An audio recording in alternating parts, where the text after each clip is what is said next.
ആരാണോ മായയിൽ നിന്ന് ഈ ലോകത്തെ സൃഷ്ടിച്ച് ബിഭർത്തി, പിന്നെയോ ഭൂയക്ഷപയത്യവിക്രിയാം, സൃഷ്ടിക്കുന്നു, വിഭർത്തിച്ച ഭരിക്കുന്നു, പിന്നെ എന്ത് ചെയ്യുന്നു, ക്ഷപയതി നശിപ്പിക്കുന്നു. ഏതൊരു ഭഗവാനാണോ മായയെ ആശ്രയിച്ചിട്ട് ലോകത്തെ സൃഷ്ടിക്കുകയും ലോകത്തെ ഭരിക്കുകയും ലോകത്തെ നശിപ്പിക്കുകയും ചെയ്യുന്നത്, ഇതൊക്കെ ഭഗവാന്റെ ലീലാവിലാസമാണ് എന്ന് വിചാരിച്ചാൽ ഭ്രമങ്ങളൊക്കെ തീർന്നു. ഉണ്ടായിന്ന് തോന്നിയതും ഇല്ലാന്ന് തോന്നിയതും ഒക്കെ എന്താണ്, ഭ്രമാണ് തോന്നിയാൽ മതി. പക്ഷെ അത് എളുപ്പമല്ല. അതുകൊണ്ട് ആവർത്തി പറയേണ്ടി വരുന്നതാണ്. വ്യോമാജേതമ്പുരു രൂപയാസജൽ, അനേക രൂപങ്ങളോട് കൂടിയതായിരിക്കുന്ന മായ കൊണ്ട് ഏതൊരാളാണോ, ഏതൊരു ഭഗവാനാണോ വിഭർത്തി ഈ ലോകത്തെ സൃജത് സൃഷ്ടിച്ചത്, വിഭർത്തി ഭരിക്കുന്നത്, ഭൂയക്ഷപയത്യവിക്രിയ, വീണ്ടും വീണ്ടും ഒരു പ്രാവശ്യം ഉണ്ടാക്കി തീർക്കല്ല, പിന്നെ എന്ത് ചെയ്യുന്നു, സൃഷ്ടിക്കുന്നു, നിലനിർത്തുന്നു, നശിക്കുന്നു. ലോകത്ത് എന്തിനാന്ന് ചോദിക്കുന്ന അർത്ഥമില്ല. ഇനി എന്തിനാണെന്ന് ചോദിച്ചിട്ടൊരു ഉത്തരം കണ്ടുപിടിച്ചാലും പ്രയോജനമില്ല. ഇപ്പോൾ ഈ ലോകം സൃഷ്ടിച്ചത് മോശമായിപ്പോയി, നമ്മളൊക്കെ കൂടി തീരുമാനിച്ചു വിചാരിക്കുക, ഭഗവാൻ ആവശ്യമില്ലാത്ത പണിയാണ് എടുത്തത് എന്ന് പറഞ്ഞുകൊണ്ട് ഇപ്പോൾ വലിയ പ്രയോജനമുണ്ടോ? സൃഷ്ടിക്കപ്പെട്ട് കഴിഞ്ഞില്ലേ. ചില അങ്ങനെയുണ്ട്, ഞാൻ വന്നില്ലെങ്കിൽ എന്തായിരുന്നു, വന്നില്ല ഒന്നുമില്ല. പക്ഷെ വന്നു കഴിഞ്ഞിട്ട് പിന്നെ പറഞ്ഞിട്ട് കാര്യമുണ്ടോ, ഞാൻ ജനിച്ചു കഴിഞ്ഞില്ലേ. അപ്പോൾ നിങ്ങൾ ചില അങ്ങനെയുണ്ട്, എന്തെങ്കിലും പറഞ്ഞു കഴിഞ്ഞാൽ ഉടനെ പറയും, എന്നെ കണ്ടില്ല എന്ത് ചെയ്യും, കണ്ടില്ല എന്ത് ചെയ്യും പറയില്ല, അത്രയേ ഉള്ളൂ. അപ്പോൾ ഈ ക്ലാസ്സൊന്നും എടുക്കണമെന്നില്ല, എന്നെ കണ്ടിട്ടാലോ വന്നിരുന്നു, എന്നെ കണ്ടില്ലെങ്കിലോ, കണ്ടില്ലേ പറയില്ല, അത്രയേ ഉള്ളൂ. നമ്മളില്ലെങ്കിലോ വെച്ചാൽ നമ്മളില്ലെങ്കിൽ എന്താവുന്നുള്ളത് പറയാൻ പറ്റുമോ, നമുക്കറിയാൻ പറ്റുമോ, പിന്നെ ചോദിച്ചിട്ട് കാര്യമുണ്ടോ.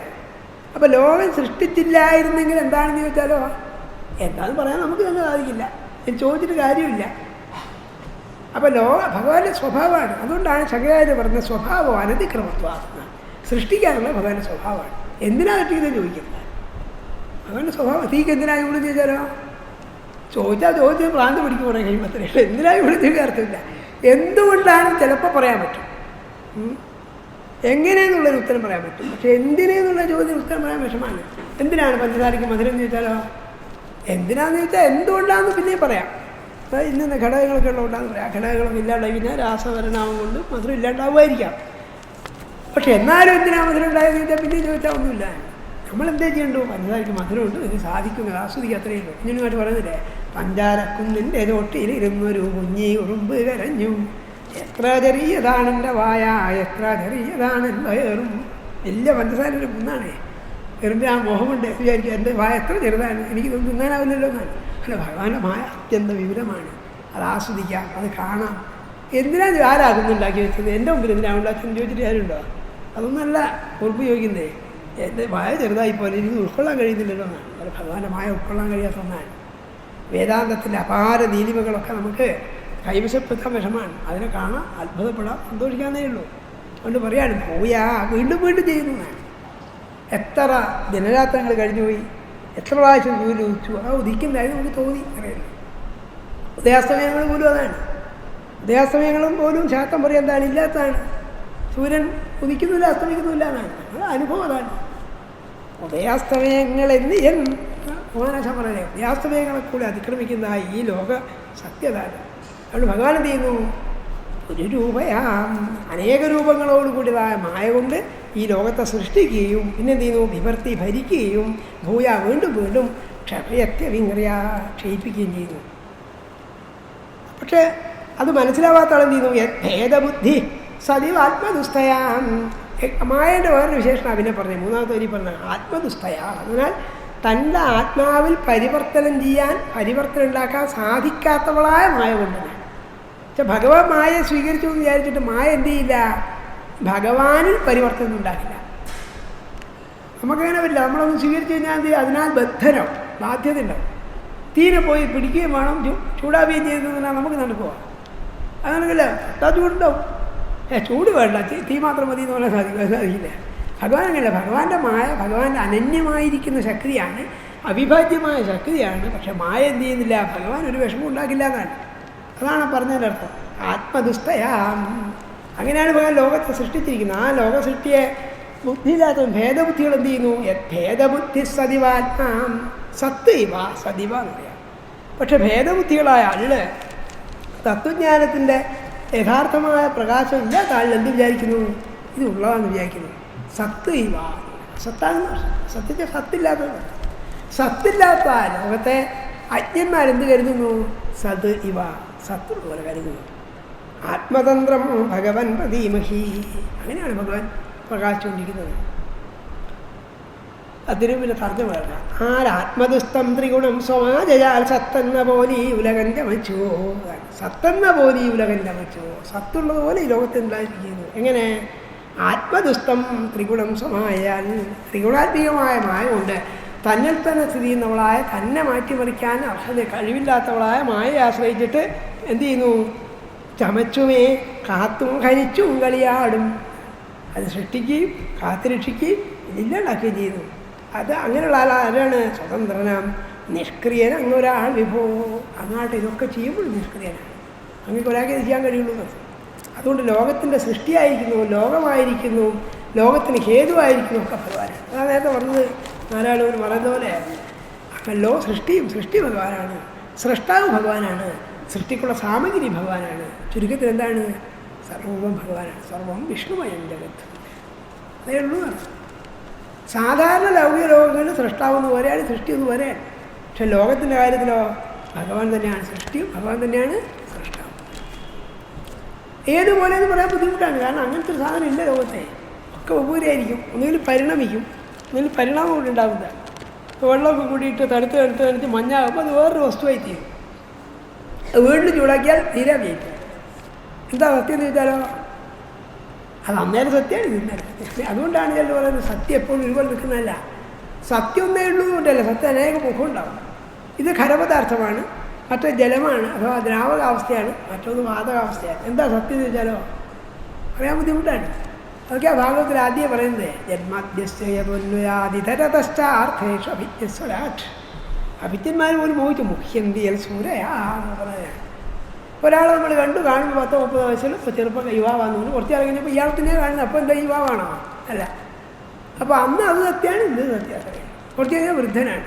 അപ്പോൾ ഏതാ സത്യം എന്ന് ചോദിച്ചാലോ ഈ യൗവനാവസ്ഥയോ കൗമാരത്തെയോ വാർദ്ധക്യത്തെയോ ഒക്കെ അതിക്രമിച്ചുകൊണ്ട് ഞാൻ എന്ന് നിരന്തരമായൊരു അനുഭൂതി ഇല്ല. ആ വ്യക്തിയെ സംബന്ധിച്ചോ ഞാൻ മാറിയെന്ന് തോന്നുമോ? എൻ്റെ ചിലതൊക്കെ മാറിയെന്ന് തോന്നും. എൻ്റെ മുഖം മാറിപ്പോയി, എൻ്റെ തൊക്ക് ചൊളിഞ്ഞു, മുടിയൊക്കെ നനച്ചു പോയി, പല്ലൊക്കെ പോയി എന്നൊക്കെ മനസ്സിലാവും. പക്ഷെ ഞാൻ പോയി ഞാൻ തോന്നുമോ? അങ്ങനെയാണ് 2 വയസ്സുള്ള തൊട്ടിട്ട് 60-70 വയസ്സുള്ള ചിത്രങ്ങളൊക്കെ അയച്ചു കാണുന്നത്. ഇതൊക്കെ കാണുമ്പോൾ ആളെ തോന്നി ഇത് ഞാനാണ്. അത് ഇതുമായിട്ട് വല്ല വ്യത്യാസമില്ല, അല്ല സാമ്യമുണ്ടോ? വ്യത്യാസാധികമുള്ളത്. അന്നുള്ളതിന് വിരുദ്ധമായ രൂപങ്ങളാണ് കാണുന്നത്. പക്ഷെ ഞാൻ കണ്ണാടി നോക്കിയിട്ട് ഈശ്വര ഞാനല്ലേ ഇത് പരിഭ്രമിക്കില്ല. അതെന്താണ്? അതുപോലെ ഏകസത്യമായിരിക്കുന്ന ഭഗവാൻ കൊള്ളുന്നത്. ഈ പ്രകൃതിയായിരിക്കുന്ന മായ മാറിക്കൊണ്ടിരിക്കുന്നു. ആ മായ എന്ത് ചെയ്യുന്നില്ല? ഭഗവാനിൽ വ്യത്യാസം ഉണ്ടാക്കില്ല. അതാണ് ആത്മദുസ്തയാന്ന്. അപ്പോൾ പ്രതീമഹി അറിയുന്നു, വികസിക്കുന്നു, വിലസുന്നു ഒക്കെയുള്ള അർത്ഥം പറയാം. അപ്പം എങ്ങനെ ഞങ്ങൾ വയ്ക്കുന്നു? ആത്മതന്ത്രം ഭഗവൻ ധീമഹിയാണ്. ആത്മതന്ത്രനായിട്ട് അറിയുന്നു. ഭഗവാൻ എങ്ങനെയുള്ള ആളാണ്? ആത്മതന്ത്രനാണ്. എന്ത് ഈ ആത്മതന്ത്രം എന്ന് പറഞ്ഞാൽ തന്നെ ആശ്രയിക്കുന്ന മറ്റൊരാശ്രയമില്ലാത്തവൻ. ഭഗവാൻ ആശ്രയമാണ്, ഭഗവാൻ തന്നെയുള്ളൂ. നമ്മൾ പരതന്ത്രൻ എന്ന് പറഞ്ഞാൽ എന്താണ്? വേറൊരാൾക്ക് വശപ്പെട്ട് നിൽക്കുന്ന ആളാണ്. സ്വതന്ത്രനാരോ തന്നിൽ തന്നെ സ്വാതന്ത്ര്യമുള്ള ആൾ. ഇങ്ങനത്തെ വാക്കൊക്കെ പരിചയമുണ്ടല്ലോ. അങ്ങനെയാണ് ആത്മതന്ത്രൻ.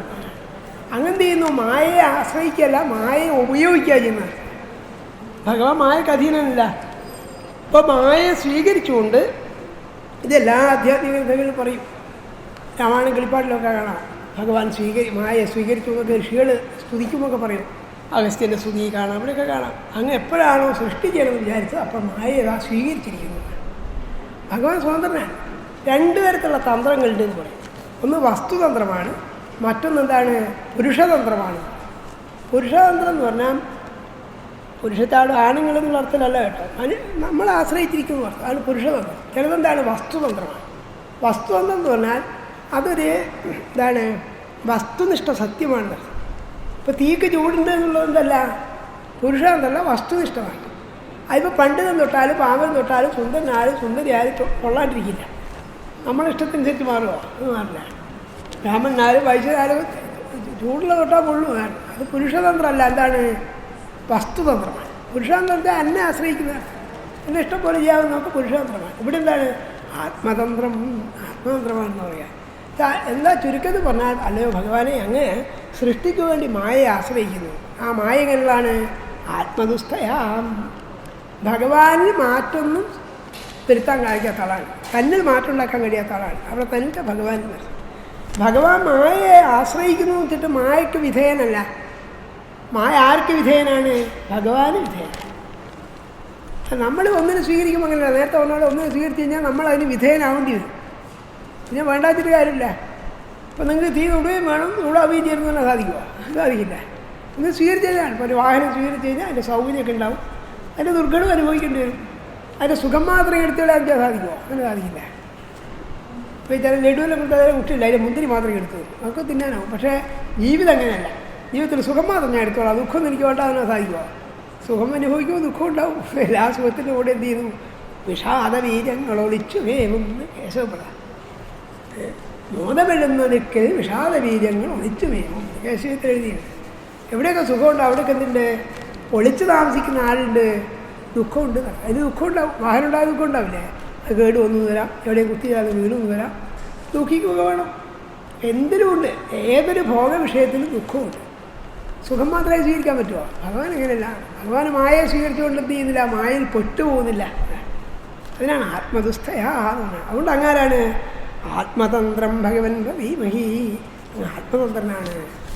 അങ്ങക്ക് എന്തില്ല? ആരോടും വിധേയത്വമില്ല. നമ്മളൊന്ന് സ്വീകരിച്ചു കഴിഞ്ഞാൽ അങ്ങനെയല്ല. നമ്മൾ വീടുണ്ടാക്കിയാൽ വീട് എൻ്റെതാണെന്നൊക്കെ പറയാമെന്നല്ലാണ്ട് വാസ്തവത്തിൽ എന്താണ്? നമ്മൾ വീടിൻ്റെതായി തീരുകയാണ്. വീടാണ് യജമാനെന്ന് വരിക. അത് പോയിപ്പോൾ ആർക്കും അതങ്ങനെ വീടിന് വല്ല അങ്കണമുണ്ടോ? ശരി, ഞാൻ പൊളിഞ്ഞു പോയല്ലോ, അതിന് വല്ല അങ്കണമുണ്ടോ? നമുക്ക് അതങ്കണമൊക്കെ. രാമകൃഷ്ണോസിന് പറയുന്നത് എൻ്റെ കാള നമുക്ക് അറിയെങ്കിലും കാളയുടെ ഞാൻ പറയേണ്ടതാണ്. കാളയെപ്പറ്റി നമുക്ക് ആ പരിഭ്രമേ. കാളയ്ക്ക് പരിഭ്രമൊന്നുമില്ല. അത് കെട്ടുകഴിഞ്ഞ് പോയാൽ അത് ചിലപ്പോൾ പുല്ലോ പോയി രാത്രി എവിടെയും നടന്നു വരും. എൻ്റെ ഈശ്വര എൻ്റെ യജമാൻ നോക്കി വിചാരിക്കുന്നുണ്ടാവോ, ദുഃഖിക്കുന്നുണ്ടാവോ, എണീറ്റുണ്ടാവോ എന്ന് ഞാൻ പരിഭ്രമിക്കുമോ? നമുക്ക് ആ പരിഭ്രമേ. അപ്പം നമ്മൾ അതിനടിമയാണ്. അത് നമുക്കല്ല അടിമ. എൻ്റെ കുപ്പായെന്നൊക്കെ പറയുമെങ്കിലും കുപ്പായത്തിന് സങ്കടമുണ്ടോ? നമുക്ക് ആ സങ്കടേ. അതവിടെ പോയി പിന്നെ പരിഭ്രമമൊക്കെ നമുക്കാണ്. അപ്പം നമ്മൾ അതിന് വിധേയനാണ്. കുപ്പായം നമുക്ക് വിധേയനാണോ? എൻ്റെ വാച്ചോ ഒന്നും എനിക്ക് വിധേയനല്ല. എന്നെ കാണാൻ എനിക്ക് സങ്കടം കാണും. പക്ഷേ എന്നെ എടുക്കാണ്ട് പോയല്ലോ, ഞാൻ വിടട്ടെ, എന്നെ എടുക്കണമെന്ന് പറയുമോ? അതൊന്നും പറയില്ല. ഈ പുറത്ത് വീണുപോയി. നമ്മളോട് വല്ല സ്നേഹം എന്തെങ്കിലും ഉണ്ടോ? എത്ര കൊല്ലം സോപ്പിട്ട് വെളുപ്പിച്ചു, വല്ല ദയയില്ല. അത് എവിടെയും പോയി കിടക്കും, നമ്മളോട്ട് കാണുകയില്ല. പോയിപ്പോയി ആർക്കാ സങ്കടം? മുണ്ടിന് ദുഃഖമുണ്ടോ? ശരി, എൻ്റെ യജമാനം പോയിപ്പോയാലും ദുഃഖമുണ്ടോ? നമുക്കാ ദുഃഖേ. അപ്പോൾ എന്തിനെ സ്വീകരിക്കുമ്പോഴും നമ്മൾ അതിന് വിധേയനാവാണ്. പക്ഷെ ഭഗവാനാകട്ടെ മായയെ സ്വീകരിക്കുന്നുണ്ടെങ്കിലും എന്തിന് വിധേയനല്ല? മായയ്ക്ക് വിധേയനല്ല. ഇങ്ങനെ പല അർത്ഥത്തിന് പറയാം. ആത്മതന്ത്രം ഭയം. അതുകൊണ്ട് അങ്ങനെയുള്ളതായ ഭഗവാനിതാ നമസ്കാരം എന്ന് പറയാം. പിന്നെന്താ അതിന് വാക്കുള്ള എല്ലാ വാക്കുമായി. ഇനിയിപ്പോൾ 62ാമത്തെ ശ്ലോകം നോക്കാം. ക്രിയാകലാപൈരിതമേവ യോഗിന ശ്രദ്ധന്വിതാ സാധുയജന്തി സിദ്ധയേ ഭൂതേന്ദ്രിയ അന്ധകരണോ ലക്ഷിതം വേദേജ തന്ത്രേ തഥൈവ കോവിദാം. ക്രിയാകലാപൈരിതമേവ യോഗിന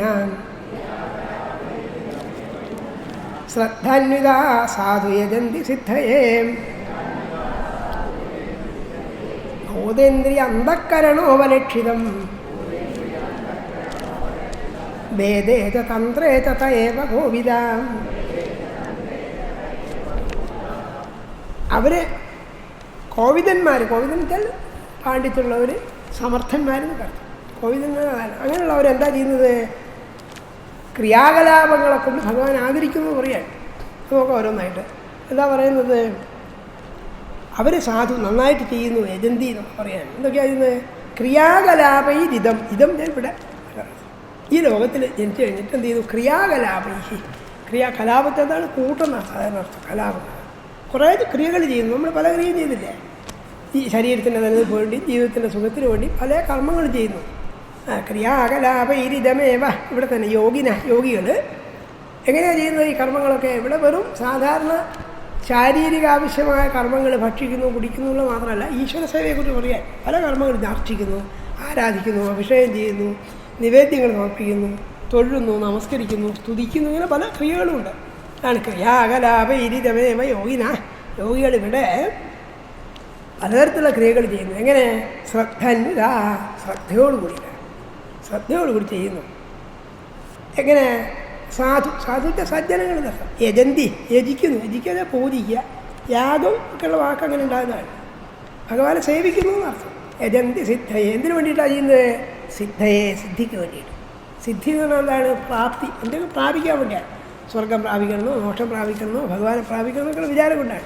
അപ്പം അനേക ക്രിയാകലാപങ്ങൾ ചെയ്യുന്നു. ആര്? സാധുക്കൾ. എങ്ങനെ? ശ്രദ്ധാന്വിത. ശ്രദ്ധയോട് കൂടിയിട്ട്. ശ്രദ്ധയോടുകൂടി ചെയ്യുന്ന കർമ്മങ്ങളൊക്കെ എന്തിനുള്ളതാണ്? ഭഗവാനെ പ്രാപിക്കാൻ വേണ്ടിയുള്ളതാണ്. അതാണ് സിദ്ധയെ. എങ്ങനെയാണ് ചെയ്യുന്നത്? പിന്നെ വേറെ വിശേഷം, ബോധേന്ദ്രിയ അന്ധക്കരണോ വലക്ഷിതം. ഭൂതങ്ങൾ, അന്ധക്കരണം എന്നൊക്കെ എന്താ ഉള്ളിലുള്ളത്. അതായത് മനസ്സ്, ബുദ്ധി, ചിത്തം, അഹങ്കാരം എന്നൊക്കെ പറയുന്നത് അന്ധക്കരണത്തിൻ്റെ പ്രവൃത്തിയാണ്. എന്താ വെച്ചാൽ ഉള്ളിൽ നിന്ന്. കരണത്തെ എന്താണ്? ഉപകരണം.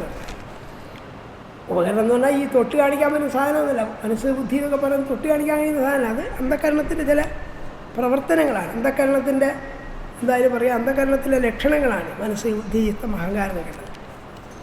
അതുകൊണ്ട് എന്ത് ചെയ്യുന്നു? ഇതമേവ എങ്ങനെ ഈ ലോകത്തിനുള്ള അർത്ഥം ഒരു ഒക്കെ പറയാം. വേറെ പറഞ്ഞാൽ ഈ രൂപത്തെ, ഭഗവാന്റെ രൂപം നേരത്തെ പറഞ്ഞിട്ടുണ്ടല്ലോ, ഈ രൂപത്തെ എന്ത് ചെയ്യുന്നു? അതായത് സഗുണമായിരിക്കുന്ന രൂപത്തെ.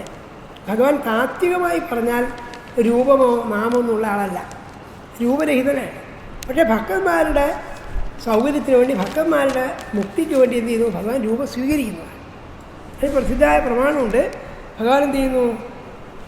ഉപാസകാനാങ്കാര്യാർത്ഥം ബ്രഹ്മണോ രൂപകൽപ്പന എന്നൊരു പ്രമാണമുണ്ട്. ഉപാസകന്മാരുടെ കാര്യത്തിന് വേണ്ടി ഭഗവാൻ ബ്രഹ്മം എന്ത് ചെയ്തിരിക്കുന്നു? രൂപത്തെ സ്വീകരിച്ചിരിക്കുന്നതാണ്. ശരിക്കും രൂപമൊന്നുമില്ല. നമ്മൾ നേരെ കേട്ടില്ലേ കുറേ രൂപങ്ങൾ, 4 കൈയുള്ളവനാണ്, മഞ്ഞപ്പെട്ടുടുത്തവനാണ്, ചക്രമുള്ളവനാണെന്ന് പറയും. പക്ഷേ ഈ രൂപമൊക്കെ ഭഗവാൻ സ്വീകരിച്ചാണ്. എന്തിനു വേണ്ടിയിട്ട്? ഉപാസകാനാങ്കാര്യാർത്ഥം. ഉപാസകന്മാർക്ക് ഉപാസിക്കാൻ വേണ്ടിയിട്ട് രൂപം കാണിച്ചു എന്നേ ഉള്ളൂ. ഭഗവാൻ ഈ രൂപത്തിലാണ് എപ്പോഴും വിചാരിക്കരുത്. അഥവാ ഈ രൂപം മാത്രമേ ഉള്ളൂ എന്ന് വിചാരിക്കരുത്. ആ രൂപമുണ്ട് ഭഗവാൻ. പക്ഷെ ഭഗവാൻ എപ്പോഴും ചക്രം പിടിച്ച് നിന്നാൽ വരുന്നത് നടക്കുക. ഇപ്പോൾ അങ്ങനെ നിൽക്കുന്നില്ല. നമുക്കങ്ങനെ വിചാരിക്കുകയാണ്. ഈ ചിത്രം കണ്ട് ശീലിച്ചിട്ടേ ഒരു താഴത്തും ഈ ചക്രവും ഗതൊന്നും താഴെ വെക്കാണ്ട് ഇങ്ങനെ പരതന്ത്രമായി കഷ്ടപ്പെട്ട വലിയ വിഷമല്ലേ? അങ്ങനെ ചെയ്യുന്നില്ല. ഇപ്പോൾ ഗർഭത്തിൻ്റെ ഇത്ര കണ്ടേ കലപ്പിയെടുത്ത് എപ്പോഴും കലപ്പി തോളിൽ വെച്ച് നോക്കുക, വലിയ കഷ്ടമുണ്ട് ഇയാളെ കാര്യം തോന്നും. അങ്ങനെ നടക്കുന്നൊന്നുമില്ല. അതൊരു ഒരു ഭാവം കാണിക്കുന്നേ ഉള്ളൂ. അത് മനസ്സിലാക്കണം. എപ്പോഴും ഈ രൂപയേ ഉള്ളൂ എന്ന് വിചാരിക്കാമോ? അങ്ങനെയില്ല, പലതുണ്ട്. ഭഗവാൻ ഒരു രൂപമാണിത്. ഈ ശംഖചക്ര ഗതാപത്മങ്ങളോട് കൂടിയിട്ട് ചതുർഭുജനായിട്ടുള്ള രൂപമാണ്. ഇതമേവ. ഇങ്ങനെയുള്ള രൂപത്തെ സജ്ജനങ്ങൾ ശ്രദ്ധയോട് കൂടിയിട്ട് സിദ്ധിക്കായിട്ട് ഏജന്തിയിരിക്കുന്നു എന്നാ പറഞ്ഞു നടത്താൻ. ഇങ്ങോട്ട് നോക്കാം. ക്രിയാകലാപൈരിതമേവ യോഗിന ശ്രദ്ധന്വിതാ സാധു യജന്തി സിദ്ധയേ. എങ്ങനെയായിരിക്കുന്നത്? ബോധേന്ദ്രിയ അന്ധക്കരണോ വലക്ഷിതം വേദേജ തന്ത്രേതയേവ ഗോവിദ. അവരെങ്ങനെയുള്ളവരാണ്? വേദേജ തന്ത്രേജ. വേദങ്ങളിലും തന്ത്രങ്ങളിലും സമർത്ഥരാണ്, അറിവുള്ളവരാണ്. അപ്പോൾ എല്ലാം കൂടി പറഞ്ഞാൽ എന്താണ്? വേദങ്ങളിലും തന്ത്രങ്ങളിലൊക്കെ നിഷ്ണാതരായിരിക്കുന്ന, സമർത്ഥരായിരിക്കുന്ന, പണ്ഡിതന്മാരായിരിക്കുന്ന ആളുകൾ അല്ലയോ ഭഗവാനെ, സിദ്ധിക്കായിട്ട് അങ്ങയുടെ ഈ സ്വരൂപത്തെ ശ്രദ്ധയോടുകൂടി യജിക്കുന്നു. ഒരു പ്രസ്താവന മാത്രമാണ്. അതായത് സജ്ജനങ്ങൾ എന്ത് ചെയ്യുന്നു? ഈ ഭഗവാന്റെ സ്വരൂപത്തെ എപ്പോഴും യജിക്കുന്നു. അതാണ് ക്രിയാകലാപൈഹി എന്നത്. ക്രിയാകലാപങ്ങൾ എന്തൊക്കെയായിരിക്കാം? പലതുമാണ്. നേരെ കൊണ്ട് നമസ്കരിക്കാം, സ്തുതിക്കാം, പ്രദക്ഷിണം വെക്കാം, നിവേദ്യങ്ങൾ നോക്കി അതൊക്കെ ചെയ്യുന്നു. ഇതിനു വേണ്ടിയിട്ട് സിദ്ധിക്ക് വേണ്ടിയിട്ട്. ആര്? സാധുക്കൾ. എങ്ങനെ? ശ്രദ്ധയോട്. ഇങ്ങനെയൊക്കെ കൂടി പറഞ്ഞാൽ അർത്ഥമായി. അപ്പോൾ നോക്കാം എന്താ പറയുന്നത്? വേദേതു തന്ത്രേജ കോവിദാതേ യോഗിന എന്ന് പറയാം. വേദങ്ങളിലും തന്ത്രങ്ങളിലും സമർത്ഥനമായിരിക്കുന്ന ഏത് യോഗികൾ എന്താ ചെയ്യുന്നത്? ബോധേന്ദ്രിയ അന്ധക്കരണോപലക്ഷിതം. ഭൂതങ്ങൾ, ഇന്ദ്രിയങ്ങൾ, അന്ധക്കരണങ്ങൾ എന്നിവയോട് കൂടിയ ഇതമേവ ഈ സഗുണരൂപത്തെ, അങ്ങനെ നേരത്തെ വർണ്ണിച്ചല്ലോ, ആ സഗുണരൂപത്തെ സിദ്ധിക്കായിക്കൊണ്ട് ക്രിയാകലാപൈഹി ക്രിയാകലാപങ്ങളാൽ യജന്തി ആരാധിക്കുന്നുവല്ലോ എന്ന് പറയാം. അപ്പം അന്വയം പല അർത്ഥത്തിന് ഭേദം ഉണ്ടാവുന്നേ ഉള്ളൂ. ഒരു വാക്യം പലതരത്തിൽ പറയാം. അപ്പം ഞാൻ തൃശ്ശൂർക്ക് പോകുന്നു ഞാൻ തൃശ്ശൂർക്ക് എന്ന് പറയാം. പറഞ്ഞതിനൊക്കെ അർത്ഥം ഒന്നാണ്. പക്ഷേ ഓരോ ഭാഷയ്ക്ക് ഒരു ക്രമമുണ്ടെന്നേ ഉള്ളൂ.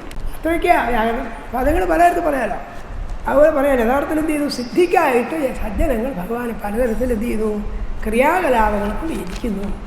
അങ്ങനെയുള്ള അവരാരാണ്? കോവിദന്മാരാണെന്ന് പറയാം. അല്ലെങ്കിൽ കോവിദന്മാരായിരിക്കുന്ന അവരെ സിദ്ധിക്കായിട്ട് പലതരത്തിലുള്ളതായ പൂജ ഉപാസനാക്രമങ്ങളെ സ്വീകരിക്കുന്നു എന്ന് പറയാം. അർത്ഥം കൊണ്ടൊന്നാണ്. അപ്പോൾ അതാണ് ക്രിയാകലാപേരിതമേവ യോഗിന ശ്രദ്ധാന്വിതാ സാധേജന്തി സിദ്ധയേ ബോധേന്ദ്രിയന്ധക്കരണോപലക്ഷിതം വേദേജ തന്ത്രേജ തയേവ കോവിദാം. വേദങ്ങളിലും തന്ത്രങ്ങളിലും കോവിദന്മാരായിട്ടുള്ള ഏതൊരു യോഗികളുണ്ടോ അവരെന്ത് ചെയ്യുന്നു? അങ്ങയുടെ സഗുണമായ രൂപത്തെ ക്രിയാകലാപങ്ങളെ കൊണ്ട് ശ്രദ്ധയോട് കൂടിയിട്ട് യജന്തിയിരിക്കുന്നു, സേവിക്കുന്നു, ഉപാസിക്കുന്നു. തിരുമുമ്പിൻ്റെ തർജ്ജമ കേൾക്കാം.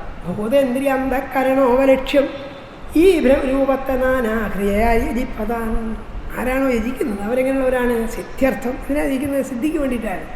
യോഗികളാഞ്ജനങ്ങൾ തൻ സമർത്ഥരായോർ നിഗമാഗമങ്ങളിൽ. അതായത് നിഗമം എന്ന് പറഞ്ഞാൽ വേദമാണ്, ആഗമം എന്ന് പറഞ്ഞാൽ തന്ത്രശാസ്ത്രം മുതലായതാണ്. അപ്പം നിഗമം കൊണ്ടും ആഗമം കൊണ്ടും യോഗികളായിരിക്കുന്ന സമർത്ഥന്മാർ സിദ്ധിക്ക് വേണ്ടിയിട്ട് അങ്ങേ എന്ത് ചെയ്യുന്നു?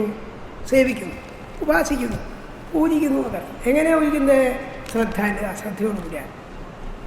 എന്തിനാദ്യമാക്കിയിട്ടാണ്? ക്രിയാകലാപേഹി, പലതൊക്കെ ക്രിയകളുണ്ട്. ഇത് അതൊരു പ്രസ്താവനയാണ്, അവരൊന്നും ആവശ്യപ്പെടുന്നില്ല ചെയ്യുന്നത്. അവിടെല്ലോ അത് അധികം പറയാനില്ല. അപ്പം അങ്ങയുടെ ഈ സഗുണരൂപത്തെ സജ്ജനങ്ങളായിരിക്കുന്ന ഭക്തന്മാർ ഉപാസിക്കുന്നു. എങ്ങനെ ഉപാസിക്കുന്നു? ശ്രദ്ധയോടുകൂടി ഉപാസിക്കുന്നു. ക്രിയാകലാപങ്ങളെ കൊണ്ട്, കലാപത്തെ കൊണ്ട് പലതരത്തിലുള്ള ക്രിയകളൊക്കെ ഉണ്ട്. അത് അധികമൊന്നും വിശദീകരിക്കേണ്ട വിഷയമില്ലാതെ. അതാണ് 62-ാം ശ്ലോകം. അടുത്ത ശ്ലോകത്തിൽ ഭഗവാനാണ് യഥാർത്ഥത്തിൽ ഈ ലോകത്തിന് മുഴുവൻ ആധാരമായിരിക്കുന്ന സത്യം. ഭഗവാനിൽ നിന്നാണ് ഈ പഞ്ചഭൂതങ്ങളും ലോകമൊക്കെ ഉണ്ടായിട്ടുള്ളതെന്ന് പറയാൻ. അപ്പോൾ നേരത്തെ പറഞ്ഞിട്ടുള്ളത് തന്നെയാണ്. ഞാൻ പറഞ്ഞത് ഇതൊക്കെ ആവർത്തനങ്ങളാണ്, അത് അധികം വിസ്തരിക്കേണ്ട കാര്യമില്ല. ത്വമേകാദ്യ പുരുഷ സ്വശക്തി തയാ രജസത്വതമോ വിഭിദ്യതേ മഹാനഹം ഖം മരുദഗ്നി വാർദ്ധരാസുരക്ഷയോ ഭൂതഗണായിദം യഥാ. ത്വമേകാദ്യ പുരുഷ സ്വശക്തി തയാ രജസത്വതമോ വിഭിദ്യതേ മഹാനഹം ഖം മരുദഗ്നി വർദ്ധരാ സുരക്ഷയോ ഭൂതഗണായിദം യഥാ. അപ്പം അത് നേരത്തെ പറഞ്ഞതിൻ്റെ വേറെ തരത്തിലുള്ള വിശദീകരണമാണ്. ഇപ്പം അങ്ങൊറ്റ ഒരാളാണ്, ഏകനാണ്. പക്ഷെ ഭഗവാൻ ഒരാളെ ഉള്ളൂ എന്ന് വീണ്ടും പറയാണ്. ഭഗവാൻ ഒരാളേ ഉള്ളൂ. ആ ഭഗവാനിലാണ് എന്തുണ്ടായത്? ഈ ആകാശാദി പഞ്ചഭൂതങ്ങൾ ഒക്കെ നേരത്തെ പറഞ്ഞിട്ടുണ്ട്. ആകാശം, വായു, അഗ്നി, ജലം, ഭൂമി, പഞ്ചഭൂതങ്ങൾ. ഈ പഞ്ചഭൂതങ്ങളും മഹത്വത്വം, അഹങ്കാരതത്വം മുതലായ തത്വങ്ങളും മുഴുവൻ ഉണ്ടായത് എവിടെ നിന്നാണ്? അങ്ങയിൽ നിന്നാണ്. എന്ന് പറഞ്ഞാൽ ആത്യന്തിക ശക്തിയായിട്ട്, അടിസ്ഥാന ശക്തിയായിട്ട് ആരേ ഉള്ളൂ? ഭഗവാനേ ഉള്ളൂ. ആ ഭഗവാനിൽ മുഴുവൻ ഉണ്ടായി എന്ന് പറയാം. അതുകൊണ്ടാകുമ്പോൾ നമുക്ക് ലളിതമാണ്. എന്നൊരു നോക്കാം. ത്വമേകാദ്യ പുരുഷ. ആദ്യ പുരുഷൻ ആരാണ്? അങ്ങാണ്. ആദ്യമായി ഉണ്ടായതാണ് ഭഗവാനാണ് ലോകമൊക്കെ ഉണ്ടായത്. ആ ഭഗവാനിൽ നിന്നാണ് ലോകം ഉണ്ടായത്. ത്വമേകാദ്യ, അങ്ങ് ഒറ്റൊരാളാണ്. അങ്ങയിൽ നിന്ന് എന്ത് ചെയ്തു? സ്വശക്തി, അങ്ങയുടെ ശക്തിയിൽ നിന്ന് രജ സത്വ തമോ വിഭിദ്യതേ. ആ ഭഗവാനായിരിക്കുന്ന, അതായത് ഗുണങ്ങൾക്കും അപ്പുറത്തുള്ളവനാണ് ഭഗവാനെ. ഗുണാതീതനാണ്, ഗുണമില്ല എന്നല്ല, ഗുണങ്ങൾക്ക് അപ്പുറത്തുള്ളവനാണ്. ആ ഗുണാതീതനായിരിക്കുന്ന ഭഗവാനിൽ നിന്ന് എന്തുണ്ടായി? സത്വരജസ്തമോ ഗുണ. സാത്വികൻ, രാജസ, താമസം 3 ഗുണങ്ങളുണ്ടായി. ഈ സാത്വികമായ ഗുണത്തിൽ നിന്ന് ദേവന്മാരും മനസ്സുമൊക്കെ ഉണ്ടായി. രജസ്സിൽ നിന്ന് എന്തുണ്ടായി? ഈ പ്രവൃത്തികളൊക്കെ ഉണ്ട്, ഇന്ദ്രിയങ്ങളുണ്ടായി. തമസിൽ നിന്ന് ഭൂതഗണങ്ങൾ, പഞ്ചഭൂതങ്ങളുണ്ടായി. അതും എല്ലാവർക്കും പറയുന്നതാണ്. തൃതീയ സ്കന്ധത്തിലൊക്കെ അത് പറഞ്ഞിട്ടുണ്ട് ഭാഗവത്തിൽ. തത്വമേകാദ്യ പുരുഷ സ്വശക്തിസ്തയാ രജസ്തത്വതമോ വിഭിദ്യതേ. വിഭജിക്കപ്പെടുന്നു പറഞ്ഞു. അതായത് സത്വൻ്റെ രജസ്തമസ്സുകളിൽ നിന്നിങ്ങനെ ഭിന്നങ്ങളാവുന്നു. എന്നാൽ ഒരേ ഒരു തത്വം ആദ്യം ഉണ്ടായിരുന്നുള്ളൂ. ആ തത്വം ചെയ്തു വിഘടിച്ചിട്ട് ഗുണക്ഷോഭം കൊണ്ട്, അതെങ്ങനെയെന്ന് പറയാൻ ബുദ്ധിമുട്ടാണ്. എല്ലാ ശാസ്ത്രങ്ങളിലും പറയാൻ എങ്ങനെയാണ്? ഗുണങ്ങൾക്ക് ക്ഷോഭം ഉണ്ടായപ്പോൾ എന്ത് ചെയ്തു? സത്വരജസ്തമസ് പറയായി. ഹരിനാമകീർത്തനത്തിൽ എഴുത്തച്ഛൻ പറയുന്നില്ലേ, ഒന്നായ ഭഗവാൻ ഒന്നാണെന്ന് അർത്ഥം. ആ ഏകമായിരിക്കുന്ന ശക്തി എന്ത് ചെയ്തു? പലതായി തീർന്നു. അതാണ് എല്ലാവർക്കും പറയാം. ഓങ്കാരമായ ഒരു 3ആയി പിരിഞ്ഞുടനെ എന്ന് പറഞ്ഞാൽ ഓം എന്നുള്ളൊരു അത് മാത്രമേ ഉള്ളൂ. അതെന്ത് ചെയ്തു? 3ആയി പിരിഞ്ഞു. എന്താ 3? സത്വം, തമസ്, രജസ് മുതലായത്. അഹങ്കാരം മുതലായ തത്വങ്ങളുണ്ടായി. ഈ അഹങ്കാര തത്വമാണ് എന്ത് ചെയ്തത്? 3ആയിട്ട് സാത്വികാഹങ്കാരമായും രാജസാഹങ്കാരമായും താമസാഹങ്കാരമായി തീർന്നു. അതാണ് ഇവിടെ പറയുന്നത്. അങ്ങാണ് ആദ്യത്തിലുള്ളൂ. ഇപ്പം ആദ്യ പുരുഷ സ്വശക്തിസ്തയാ രജസത്വതമോ വിഭിദ്യതേ. നേരത്തെ പറഞ്ഞാൽ അനവധി ചോദ്യം ചോദിച്ചാൽ ഉത്തരം പറയാൻ ബുദ്ധിമുട്ട്. എങ്ങനെയാണ് ചോദിക്കരുത്, അങ്ങനെ ഉണ്ടായെന്ന് പറയണം. കാരണം ഇതിന് നമ്മൾ സാക്ഷികളല്ല. നമ്മൾ ഈ ലോകത്തേക്ക് ജനിച്ച് വരുമ്പോൾ പണിക്കുറ നേരുന്നൊരു ലോകം കാണുക. ലോകം എങ്ങനെ സൃഷ്ടിച്ചു നമ്മൾ കേട്ടിട്ടുണ്ടോ? കേട്ടില്ല. അതുണ്ട്, സമ്മതിച്ചേക്കും, അത്രയേ ഉള്ളൂ. അതിലപ്പുറത്തുള്ള ചോദ്യത്തിന് അർത്ഥമില്ല, കണ്ടുപിടിക്കാൻ ബുദ്ധിമുട്ടാണ്. ആ ഭഗവാൻ എന്ത് ചെയ്തു? മഹത്വത്വം ഉണ്ടായി, അഹങ്കാരതത്വം ഉണ്ടായി. ഖം ചവ ആകാശം, മരുത്തുവെച്ച കാറ്റ്, അഗ്നി അറിയാലോ, വാർ എന്ന് വെച്ചാൽ വാരി, ജലം, പിന്നെയോ ഭൂമുമായി ഭൂമി ഉണ്ടായി. ഭഗവാന്റെ ഇച്ഛയിൽ നിന്ന് ഇതൊക്കെ ഉണ്ടായെന്ന് പറയാൻ. അതെല്ലാ മതങ്ങളും എങ്ങനെയാണ് പറയാം? നേരത്തെ പറഞ്ഞേ, ബൈബിളിൽ പറയും വെളിച്ചം ഉണ്ടാവട്ടെ എന്ന് ദൈവം വിചാരിച്ചു, വെളിച്ചം ഉണ്ടായി. എന്തിനാണ് ഉണ്ടായതെന്ന് എങ്ങനെ ഒന്നുമില്ല. പറയാൻ പറ്റില്ല. ഭഗവാൻ നിങ്ങൾക്ക് ഉണ്ടായി ഇത്രയും. ഭഗവാൻ ഇത് കൽപ്പിച്ചതാണ്. ഉപരിടത്തിൽ ആവർത്തിച്ച് പറയുന്നൊരു സംഗതി അതാണ്. പ്രജാപതി എന്ത് വിചാരിച്ചു? ബഹുസ്വ, ഞാൻ പലതായി തീരട്ടെ എന്ന് വിചാരിച്ചു, പലതായി തീരും. ഇത്രയേ ഉള്ളൂ. ഒറ്റൊരാളായിരിക്കുമ്പോൾ എന്താ ബുദ്ധിമുട്ട്? കാണാൻ ഒരാളില്ല, നമുക്ക് കാണാനൊന്നുമില്ല. അങ്ങനെ സുഖമുണ്ടോ? നമ്മൾ മാത്രമായാലും സുഖമുണ്ടോ? ഒരാളെ കൊണ്ട് ബുദ്ധിമുട്ടില്ലാകുമ്പോൾ ഞാൻ മതി എന്നൊക്കെ വിചാരിക്കും. പക്ഷെ നമ്മൾ ഒറ്റപ്പായ വലിയ വിഷമമാണ്. അത് ഭഗവാൻ എന്ത് തോന്നി? ഭഗവാനെ കാണാൻ ആരെങ്കിലും വേണം, അല്ലെ ഭഗവാൻ കാണാൻ ആരെങ്കിലും വേണം. അതൊക്കെ വേണ്ടേ? ഭഗവാൻ മാത്രമേ ഉള്ളൂ എന്ന് പറഞ്ഞാൽ ഭഗവാൻ ഉണ്ടോയെന്ന് എങ്ങനെ അറിയും? ഒരാൾ അറ്റസ്റ്റ് ചെയ്യണ്ടേ ചങ്ങായി ഇവിടെ ഉണ്ട് എന്ന് പറയാൻ? ആരും വേണ്ടേ? സൃഷ്ടിച്ചത് ആലോചിക്കാൻ രസമാണ്. ഭഗവാൻ മാത്രമേ ഉള്ളൂ എന്ന് പറഞ്ഞാലോ സുഖമുണ്ടോ? നമ്മളെങ്ങനെയാണ് ഏകത്വത്തിലാണ് സുഖം എന്നൊക്കെ പറയാല്ല. ഏകത്വം മാത്രമാകുമ്പോൾ സുഖം തോന്നില്ല. അപ്പോൾ വേറൊരാൾ കൂടി വേണം തോന്നുന്നത്. പക്ഷെ വേറൊരാൾ കൊണ്ടുവന്ന് കഴിഞ്ഞാൽ അതിൻ്റെ കഷ്ടപ്പാടൊക്കെ വേറെയുണ്ട്. ജീവിതത്തിലും അങ്ങനെയാണ്. മിണ്ടാണ്ടിരുന്നാൽ മതി സുഖമായിട്ട്. ഉറക്കില്ലാണ്ടാക്കാനാണ് ഇതൊക്കെ ചെയ്യുന്നതേ. പിന്നെ ഒരാൾ പറയുന്നത് ദാമ്പത്യത്തിൻ്റെ വലിയ ഗുണം സുഖമായിട്ട് ഉറങ്ങുന്നില്ലാണ്ടവരാണ് പറയുന്നത്. മര്യാദയ്ക്ക് ഉറങ്ങുന്നില്ലാണ്ടവരാണ് ഇവിടുത്തെ ഗുണം. ആദിവ്യാധികൾ, പലതരത്തിലുള്ളതായ ക്ഷോഭങ്ങൾ, പിണക്കങ്ങൾ, സൗന്ദര്യപ്പിണക്കം, ഇതൊക്കെ ഉണ്ടാകുന്നത് ഈ വേണം, വേറൊരാൾ കൂടി വേണം, നല്ല സുഖമുള്ളൂ എന്ന് വെച്ചിട്ടാണ്.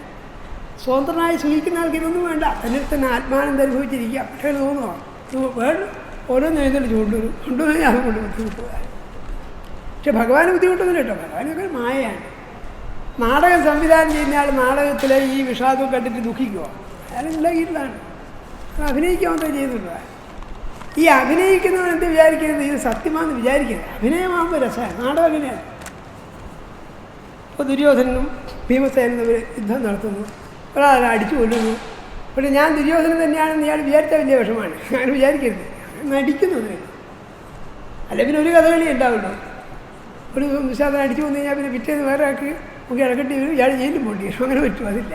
അപ്പോൾ ദുശാസനല്ലാന്ന് ആർക്കറിയാം? അടി കൊള്ളുന്നവനും അടിക്കുന്ന ഭീമനറിയാം ഞാൻ ഭീമനല്ലാന്നറിയാം. പക്ഷേ ഞാൻ ഭീമനല്ലല്ലോ. പിന്നെ പതുക്കെ അടിച്ചാൽ മതി വിചാരിച്ചാൽ പറ്റുമോ? അതില്ല. അടിക്കുമ്പോൾ ഗൗരവവും കൊല്ലുന്നൊക്കെ തോന്നിക്കണം. നല്ല രസമുള്ളൂ. ജീവിതം തന്നെ നാടകമാണ്. അതാണ് നാടകമേ ഉലകം വീട് വേണം. നാടകമാണിതൊക്കെ. വാഴ്വാണിതൊക്കെ. വാഴ്വകിനാവ് കഷ്ടം എന്ന്. പക്ഷേ വാഴാണെങ്കിലും നാടകമാണെങ്കിലും അതിനൊരു രസമുണ്ട് നമുക്ക് തോന്നുകയാണ്. നമ്മൾ ഈ കാശും കൊടുത്ത് 100 രൂപയും കൊടുത്ത് വെയിൽ കൊടുത്ത് സിനിമയിൽ കാണാൻ പോകുന്നത് എന്തിനാണ്? വല്ലതും കരയായി ചെയ്യുന്നത്. കരയായി പൈസ കൊടുക്കണം. പിന്നെ എന്നാ പറയാം, പൈസ കൊടുത്ത് കരയായി അത് രസമാണ്. ഇല്ലാത്തതെന്ന് അറിഞ്ഞിട്ട് കാണുന്നില്ലേ? തമാശ ഉള്ളാന്ന് ചോദിച്ചാൽ വിഷമാണ്. അപ്പോൾ ഉണ്ടെങ്കിലും ഇല്ലാത്തതെന്ന് അറിയും. അങ്ങനെ ഈ ലോകം സൃഷ്ടിച്ചിരിക്കുന്നതാണ്. സൃഷ്ടി എന്ന് പറഞ്ഞാൽ അങ്ങനത്തെ ഒരു അത്ഭുത പ്രക്രിയയാണ്. രണ്ടുണ്ടെങ്കിലാണ് സുഖമുള്ളത് തോന്നിയിട്ടാണ് പ്രജാപതി എന്ത് വിചാരിച്ചത്? ബഹുസ്യാമയം, ഞാൻ പലതായി തീരട്ടെ വിചാരിച്ചു. അങ്ങനെ പലതുണ്ടായിരുന്നതാണ്.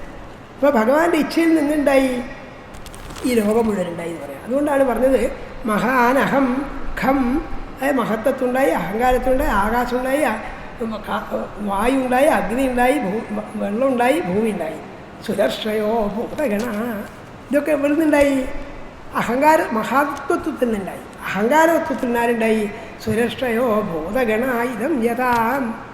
സാത്വികമായിരിക്കുന്ന അഹങ്കാരത്തിൽ ദേവന്മാർ ഋഷികളൊക്കെ ഉണ്ടായി. അതാണ് സുരന്മാർ ഋഷികളാണ്. സുരക്ഷയോ ഭൂതഗണ. താമസാഹങ്കാരത്തിൽ ആരുണ്ടായി? ഭൂതഗണങ്ങളുണ്ടായി.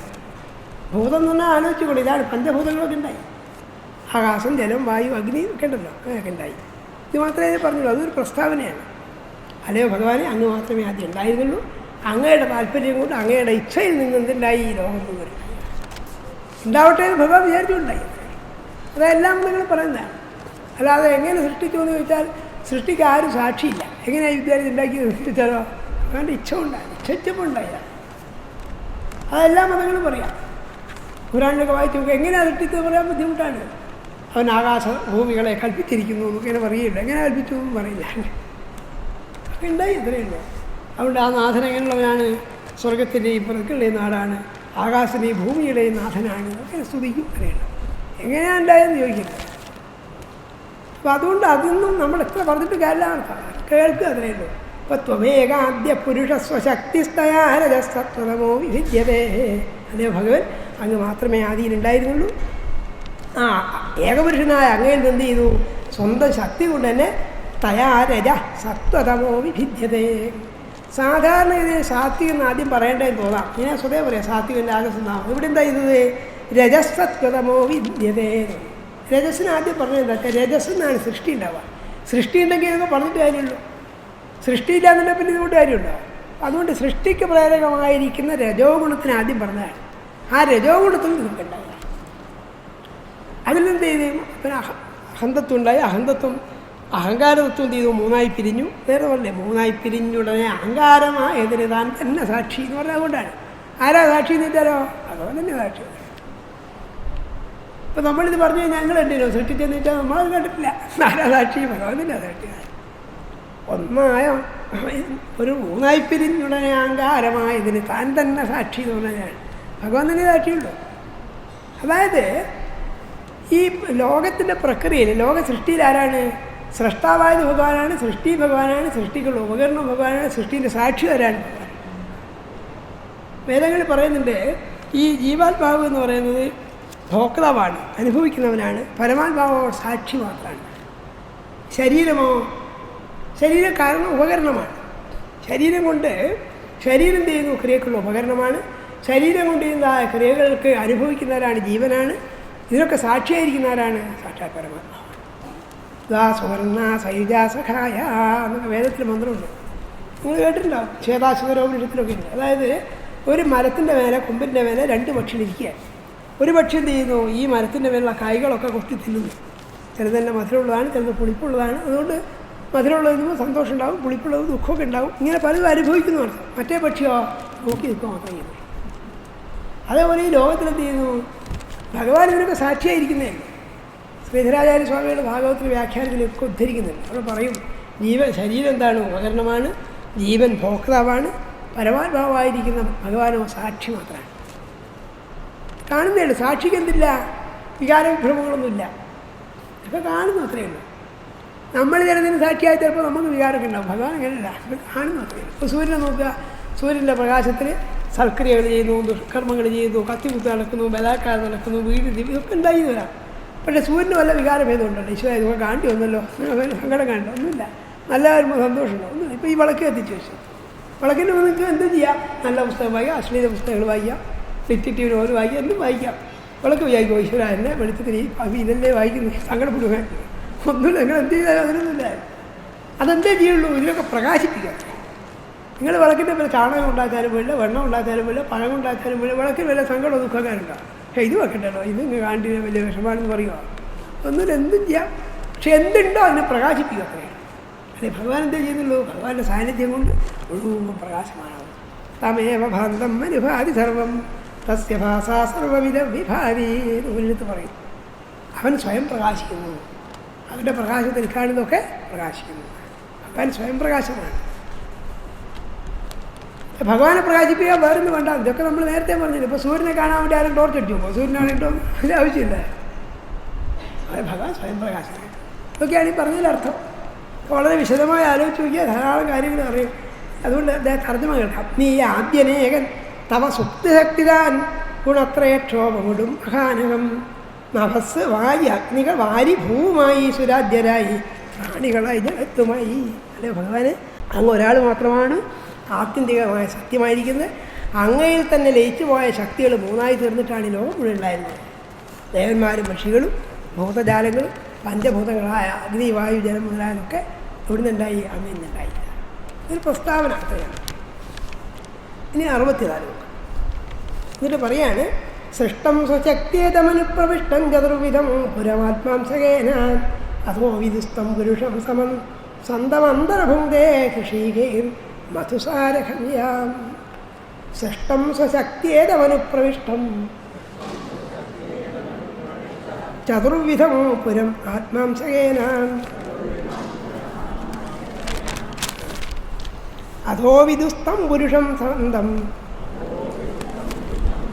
അന്തർഭുങ്ക്തേ ഹൃഷീകേ മധുസാരഹയ്യാം. ഇവിടെയൊക്കെ പറയുന്നത് നമ്മളെപ്പോഴും ഉറപ്പിച്ച് മനസ്സിലാക്കേണ്ട ഭഗവാന്റെ ഏകത്വത്തെ പ്രഖ്യാപിക്കാൻ. ഭഗവാനേ ഉള്ളൂ എന്ന് പറയാൻ. ഭോക്താവായിരിക്കുന്ന ഭഗവാനാണ്, സാക്ഷിയായിരിക്കുന്ന ഭഗവാനാണ്, സൃഷ്ടാവ് ഭഗവാനാണ്, ഒക്കെ ഭഗവാനാണെന്ന് പറയാൻ. എന്താ പറയുന്നത്? സൃഷ്ടം സ്വശക്തിയേതം സ്വശക്തിയാ ഇതം സൃഷ്ടം. സ്വന്തം ശക്തി കൊണ്ട് ഇത് സൃഷ്ടിച്ചിട്ട്, ഏത് സൃഷ്ടിച്ചിട്ട്? പ്രപഞ്ചം മുഴുവൻ. നേരത്തെ പറഞ്ഞല്ലോ, വായുവായും അഗ്നിയായും മുഴുവൻ സൃഷ്ടിച്ചിട്ട് അനുപ്രവിഷ്ടം, അതിനുള്ളിലേക്ക് പ്രവേശിച്ചതും ഭഗവാനാണ്. ഈ വസ്തുക്കളൊക്കെ പ്രവർത്തിക്കുന്നത് എന്തുകൊണ്ടാണ്? ഭഗവാൻ ഉള്ളിൽ കടന്നിരിക്കുന്നതുകൊണ്ടാണ്. സൃഷ്ടിക്കുന്നത് ഭഗവാനാണ്, സൃഷ്ടിക്കുള്ളിൽ കയറിയിരിക്കുന്നവരാണ് ഭഗവാനാണ്. ഇത് ഞാൻ പറഞ്ഞില്ലേ, വേറൊരു ഉദാഹരണവും പറയാൻ പറ്റില്ല. അത് ഭഗവാന്റെ കാര്യം മാത്രമാണ്. ഈ ജീവജാലങ്ങളൊക്കെ സൃഷ്ടിച്ചിട്ട് ജീവസ്വരൂപമായിട്ട് ജീവാത്മാവായിട്ട് ഉള്ളിലിരിക്കുന്ന ആരാണ്? ഭഗവാൻ. നമുക്കിത് രണ്ടും കൂടി നടക്കുമോ? ഇതൊക്കെ വരുവാണ്. നമ്മൾ വാഹനത്തിനുള്ളിലായ പുറത്തുണ്ടാവില്ല, പുറത്തിൻ്റെ അകത്തുണ്ടാവില്ല, രണ്ടും കൂടി സാധിക്കില്ല. ഭഗവാൻ അകത്തും പുറത്തുമൊക്കെ ഉള്ള ഭഗവാനാണ് പറഞ്ഞതിനർത്ഥം. അത് ഇറാത്തോത്തനീസ് പറഞ്ഞൊരു ഗണിതശാസ്ത്രജ്ഞൻ പറഞ്ഞിട്ടുണ്ട്, ഞാൻ ഈ ലോകത്തെ വേണമെങ്കിൽ മറച്ചിടാമെന്നാണ്, ദോഷമൊക്കെ മറച്ചിടുന്ന പോലെ, പക്ഷേ എനിക്ക് നിൽക്കാനൊരു സ്ഥലം തരണമെന്ന് പറഞ്ഞു. പറഞ്ഞു നിന്നും കൊണ്ട് മറച്ചിടാനാവോ? ഇപ്പം എനിക്ക് കസേര മറച്ചിടാനൊക്കെ, പക്ഷെ ഞാനിരുന്നും കൊണ്ട് എനിക്ക് മറച്ചിടാനാവില്ല, എനിക്ക് ബുദ്ധിമുട്ടാവില്ലേ? ഭഗവാൻ രണ്ടും സാധിക്കുന്നുണ്ട്, അകത്തും പുറത്തുമൊക്കെയുള്ള ഭഗവാനാണ്. അതാണ് ഈ പറഞ്ഞതിനർത്ഥം. അങ്ങനത്തെ ഇരിക്കുന്നു, സ്വന്തം ശക്തി കൊണ്ട് ഈ ലോകത്തെ മുഴുവൻ സൃഷ്ടിച്ചിട്ട് അതിനുള്ളിൽ കടന്നിരിക്കുന്നു ആരാണ്? ഭഗവാനുള്ളിലുകൊണ്ടാണ് ചലിക്കുന്നത്. ഈ ജീവജാലങ്ങൾ ചലിച്ചുകൊണ്ടിരിക്കുന്നത് എന്തുകൊണ്ടാണ്? ഭഗവാനുള്ളിലുള്ളതുകൊണ്ടാണ്. ഭഗവാൻ പുറത്തുകൊണ്ട് അകത്തുണ്ട്. അങ്ങനത്തെ ചെയ്തിരിക്കുന്നു, ഈ ലോകത്തെ മുഴുവൻ സൃഷ്ടിച്ചിട്ട് സൃഷ്ടം സ്വശക്തി ഏതവനുപ്രവിഷ്ടം, ഈ ലോകത്തെയൊക്കെ സൃഷ്ടിച്ച ശേഷം എങ്ങനെയാണ് സൃഷ്ടിച്ചത്? ചതുർവിധം, 4 തരത്തിലാണ്. എല്ലാ ജീവജാലങ്ങളെയും പൗരാണികന്മാർ 4 തരത്തിൽ പറയും. എന്താ 4 തരം എന്ന് പറയുന്നത്? ഒന്ന് ജരായുജം. ജരായുജം എന്താ? ജരായു എന്ന് പറഞ്ഞാൽ ഗർഭപാത്രത്തിൽ ഉറയുണ്ട്, അതിലാണ് കുട്ടിയിരിക്കുന്നതേ, അതിനുള്ളിൽ സുഖമായിരിക്കുക കുട്ടി ചെയ്യുന്നത്. അപ്പോൾ പ്രസവിച്ചിട്ടുണ്ട്, ആ ജരായുജം കൊണ്ട് പുറത്ത് വരുന്നതാണ് കുട്ടികൾ. നമ്മളൊക്കെ അങ്ങനെയാണ്, പ്രസവിച്ചിട്ടുണ്ടാകുന്ന ജീവികളൊക്കെ അങ്ങനെയാണ്, അമ്മയുടെ ഗർഭപാത്രത്തിൽ പുറത്ത് വന്ന് നേരിട്ട് വരികയാണ്.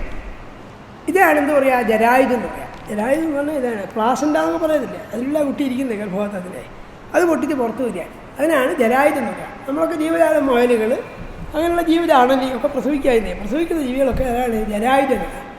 അതൊന്നും അധികം പറയേണ്ടത് നമുക്കറിയാം. പിന്നെന്താണ് അണ്ടജം? അണ്ടത്തെ മുട്ട, മുട്ടയായിട്ട് പുറത്ത് വന്നിട്ട് കുറച്ച് ദിവസം കഴിഞ്ഞ് എന്ത് ചെയ്യും? മുട്ട പൊട്ടി പുറത്ത് വരും. പക്ഷികളൊക്കെ എങ്ങനെയാണ്? അധിക പാമ്പുകൾ എങ്ങനെയാണ്? അണലിനിപ്പുറത്ത് ചിലതേ പ്രസവിക്കുന്നുള്ളൂ, ബാക്കിയൊക്കെ മുട്ടയിൽ നിന്ന് പുറത്ത് വരികയാണ്. അതുകൊണ്ടാണ് പക്ഷികൾക്കും പാമ്പുകൾക്ക് ദ്വിജൻ എന്ന് പറയും. ദ്വിജൻ്റെ ബ്രാഹ്മണന് മാത്രമല്ല, 2 ജന്മം ഉണ്ടെന്നാണ്. ആദ്യം മുട്ടയായിട്ട് പുറത്ത് വന്നു, പിന്നെ മുട്ട പൊട്ടിയിട്ട് എന്ത് ചെയ്യും? ശരിയായ ശരീരത്തിൽ പുറത്ത് വരും. ഇങ്ങനെയാണ് അണ്ടൻ എന്ന് പറയാം. പിന്നെ വേറെ എന്നുള്ള ഉദ്ഭിജം എന്ന് പറയും. ഉദ്ഭിജം എന്ന് പറഞ്ഞാൽ ഭൂമി ഇങ്ങനെ തുരന്നിട്ട് അഥവാ പൊട്ടിപ്പളന്നിട്ട് ഇങ്ങനെ വരിക. ചെടികളൊക്കെ എങ്ങനെയാണ്? വിത്തുള്ളിലിട്ട് കഴിഞ്ഞാൽ വിത്ത് എന്ത് ചെയ്യുന്നു?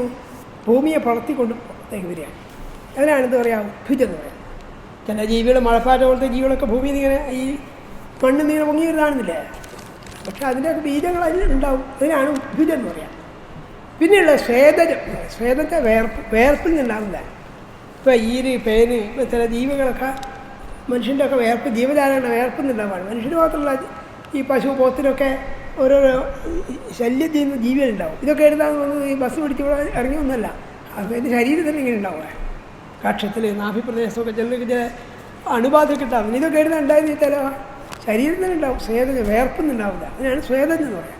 ഇതാണ് ചതുർവിധം എന്ന് പറയുന്നത്. അപ്പോൾ എന്തൊക്കെയാണ്? ജരായുജം, അണ്ടജം, ഉദ്ഭിജം, സ്വേദജം. ഇങ്ങനെ 4 തരത്തിലുള്ള ജീവജാലങ്ങൾ സൃഷ്ടിച്ചിരിക്കുന്നത്. ഇത് പഴയൊരു വിഭജനമാണ്. ഇന്ന് പലതരത്തിലാണ് വിഭജിക്കുന്നത്. സസ്യങ്ങളെ, ജന്തുക്കളൊക്കെ പല തരത്തിലാണ്. അതൊക്കെ ജീവശാസ്ത്രവും സസ്യശാസ്ത്രമൊക്കെ പറയുന്നതൊക്കെ അറിയാം. എത്ര ജീവജാലങ്ങൾക്ക് ഓരോ തരത്തിലാണ് പേര് നിർദ്ദേശിക്കുന്നത്. കുളമ്പുള്ളത്, കുളമ്പില്ലാത്തത്, ഒറ്റ കൊമ്പുള്ളത്, കൊമ്പില്ലാത്തത്, ജീവജാലങ്ങൾ പലതരത്തിൽ തിരിക്കാം. അതൊക്കെ തൃതീയത്തിൽ പറഞ്ഞിട്ടുണ്ട് നേരത്തെ. അപ്പോൾ ഇവിടെ എന്താ പറഞ്ഞത്? സ്വന്തം ശക്തി കൊണ്ട് അല്ലയോ ഭഗവൻ അങ്ങനെ ചെയ്തിരിക്കുന്നു. ചതുർവിധം പുരം ആത്മാംശകേന. പുരം എന്ന് പറഞ്ഞാൽ അവിടെ ശരീരം എന്നുള്ള അർത്ഥത്തിലാണ്. ശരീരങ്ങളെ, ജീവജാലങ്ങളുടെ ശരീരത്തെ മുഴുവൻ എന്ത് ചെയ്തിരിക്കുന്നു? 4 തരത്തിൽ സൃഷ്ടിച്ചിരിക്കുന്നു. പുരം എന്ന് പറഞ്ഞാൽ ശരീരം. എല്ലാ ജീവിക്കും ഒരു ശരീരമുള്ളത്. വളരെ ചെറുതാണ് ചിലത് നമ്മളെ ദൃഷ്ടി തന്നെ പെടില്ല. അതുകൊണ്ട് നമ്മൾ നിസ്സാരമായിട്ട് കരുതുന്നു. പക്ഷെ അവർക്കത് വലിയ പ്രധാനമാണ്. ഒരു പുഴുവിൻ്റെ ശരീരം പ്രധാനപ്പെട്ടതാണ്. നമ്മളിത്ര നിസ്സാരമല്ലേ, ഇതിനെന്താ അതെന്ന് നമ്മൾ പറയുന്ന അർത്ഥമുണ്ട്. അതിന് വലിയ പ്രധാനപ്പെട്ടതാണ്. ഓരോ ജീവിക്കും എന്താണ്? അവനവൻ്റെ ശരീരം പ്രധാനപ്പെട്ടതാണ്. കിളിപ്പാട്ടിൽ പറയുന്നില്ലേ, ജനജമാകിലും ദേഹികൾക്കേറ്റം പ്രിയം ദേഹമോർക്കനീ. ദേഹികൾക്ക് ദേഹം പ്രധാനപ്പെട്ടതാണ്. അപ്പം അങ്ങനെ പ്രിയമായിരിക്കുന്ന പുരത്തെ സൃഷ്ടിച്ചിരിക്കുന്നു. എങ്ങനെയാണ് സൃഷ്ടിച്ചത്? ഒരാളെ സഹായം കൊണ്ടല്ല, അത് സ്വന്തം ശക്തി കൊണ്ട് സൃഷ്ടിച്ചതാണ്. സൃഷ്ടം സ്വശക്തിയേതമനുപ്രവിഷ്ടം ചതുർവിധം പുരമാത്മാംശേന. എന്നിട്ടോ ഈ ജീവജാലങ്ങൾക്കുള്ളിൽ ജീവനായി പ്രവേശിച്ചതാരാണ്? ഭഗവാൻ.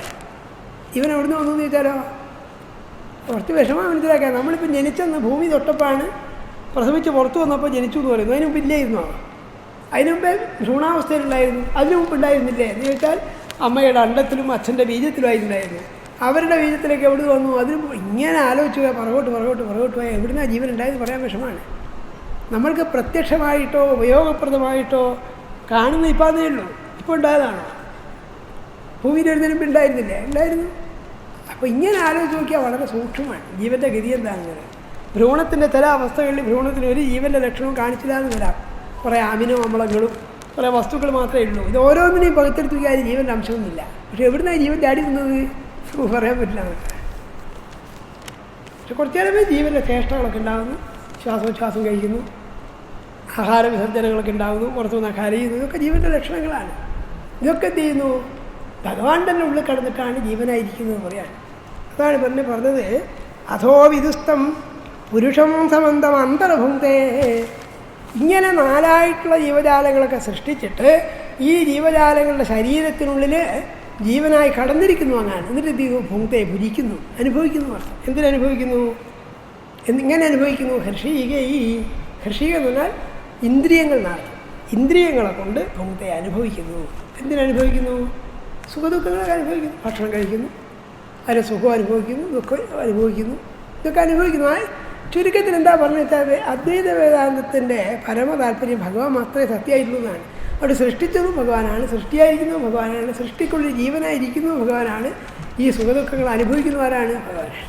ഒക്കെ ഭഗവാൻ തന്നെയാണ് അനുഭവിക്കുന്നു. കൈകൊണ്ട് പിന്നെന്താണ്? കാലുകൊണ്ട് നടക്കുന്നു, കൈകൊണ്ട് എടുക്കുന്നു, കണ്ണുകൊണ്ട് കാണുന്നു, നാവുകൊണ്ട് രുചി അറിയുന്നു. ഇതൊക്കെ ചെയ്യുന്ന ആരാണ്? ഭഗവാൻ തന്നെയാണ്. സർവം ദേവമയമാണെന്ന് പറയാൻ വേണ്ടി പറയാൻ.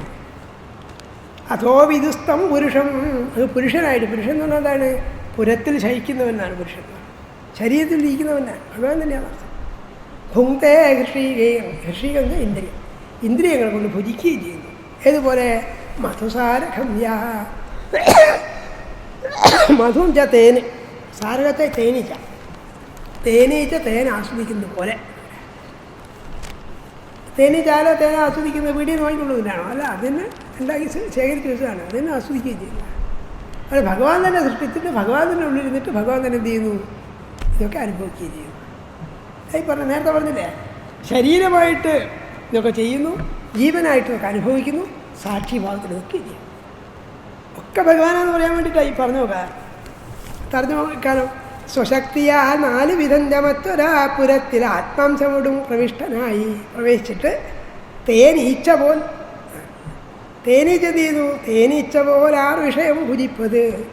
തേന് കൊണ്ടാച്ചിട്ട് കൂട്ടിക്കൊണ്ടായിട്ട് തേൻ അനുഭവിക്കുന്നവരാണ് തേനീച്ച. അതിനുണ്ടെത്ത് തന്നെ അനുഭവിക്കുന്നവരാണ്. സാക്ഷിയാന്നും ബുധ കണ്ടിടും ക്രമാൽ. ഭഗവാനായിട്ട് ഇതിനൊക്കെ സാക്ഷി മാത്രമാണ്. യഥാർത്ഥ ഭഗവാൻ ഇതിനൊക്കെ സാക്ഷിയായിരിക്കുകയും ചെയ്യുന്നു. ഒക്കെ ചെയ്യുന്നു അർത്ഥം. കാണുന്നതും കാണിക്കുന്ന ഭഗവാനാണ്. ദൃഷ്ടമായിരിക്കുന്നതും ദൃഷ്ടാവായിരിക്കുന്ന ഒരാളാണ്. സാധാരണ അങ്ങനെ വരില്ല. സാധാരണ ഇതിന് ദൃശ്യം ഒന്ന് വേറെയാണ്, ദൃഷ്ടം വേറെയാണ്, കാണുന്നവൻ വേറെയാണ്, കാഴ്ച വേറെയാണ്. പക്ഷേ ഭഗവാന്റെ കാര്യത്തിലോ കാഴ്ചയും കാണിയും ഒക്കെ ഒരാളാണ്. ഇതൊക്കെ ഉള്ള ബുദ്ധിമുട്ട് ഞാൻ നേരത്തെ പറഞ്ഞു. ഇതൊന്നും ഉദാഹരണം പറയാൻ പറ്റില്ല. ഭഗവാന്റെ കാര്യത്തിലേ ഉള്ളതാണ്. സാധാരണ കാണുന്ന വേറെ വസ്തുവാണ്, കാണുന്നയാൾ വേറെയാണ്, കാണപ്പെടുന്നത് വേറെയാണ്. അതിനാണ് ദൃശ്യ വിവേകം എന്നൊക്കെ പറയാം. ദൃഗ്ദൃശ്യ വിവേകം. ദൃക്ക് എന്നാണ്, ദൃശ്യം വേറെ എന്നാണ്. ശങ്കരാചാര്യ പ്രകടനം കരുതുന്നുണ്ട് ദൃഗ്ദൃശ്യ വിവേകം. പക്ഷേ ഭഗവാൻ ഇതൊന്നും ബാധകമല്ല. ഭഗവാൻ തന്നെയാണ് ഒക്കെ നടത്താം. ഉള്ളിൽ നിന്നിട്ട് തേനീച്ച വളരെ കഷ്ടപ്പെട്ടാൽ തേൻ കൊണ്ടുവരുന്നത്. ഒരു ദിവസം 2000-ഓളം പൂക്കളിൽ നിന്നാണ് തേൻ ശേഖരിക്കുന്നതൊക്കെയാണ് ശാസ്ത്രകാരന്മാർ പറയുന്നത്. എങ്ങനെയാണ് കണ്ടുപിടിച്ചത് എന്നോട് ചോദിക്കുന്നത്. 2000 പൂവിൽ ഇതിൻ്റെ പുറകെ നടന്നിട്ടാണോ? അങ്ങനെ അറിയുന്നില്ല. 6000-7000 കിലോമീറ്റർ പോലെ ഓരോ സഞ്ചരിക്കും പോലും തേനീച്ചകളാണ്. തേൻ കിട്ടാൻ വേണ്ടിയിട്ടേ ഇത്ര കഷ്ടപ്പെട്ട് ഉണ്ടാക്കുന്നതറിയാം.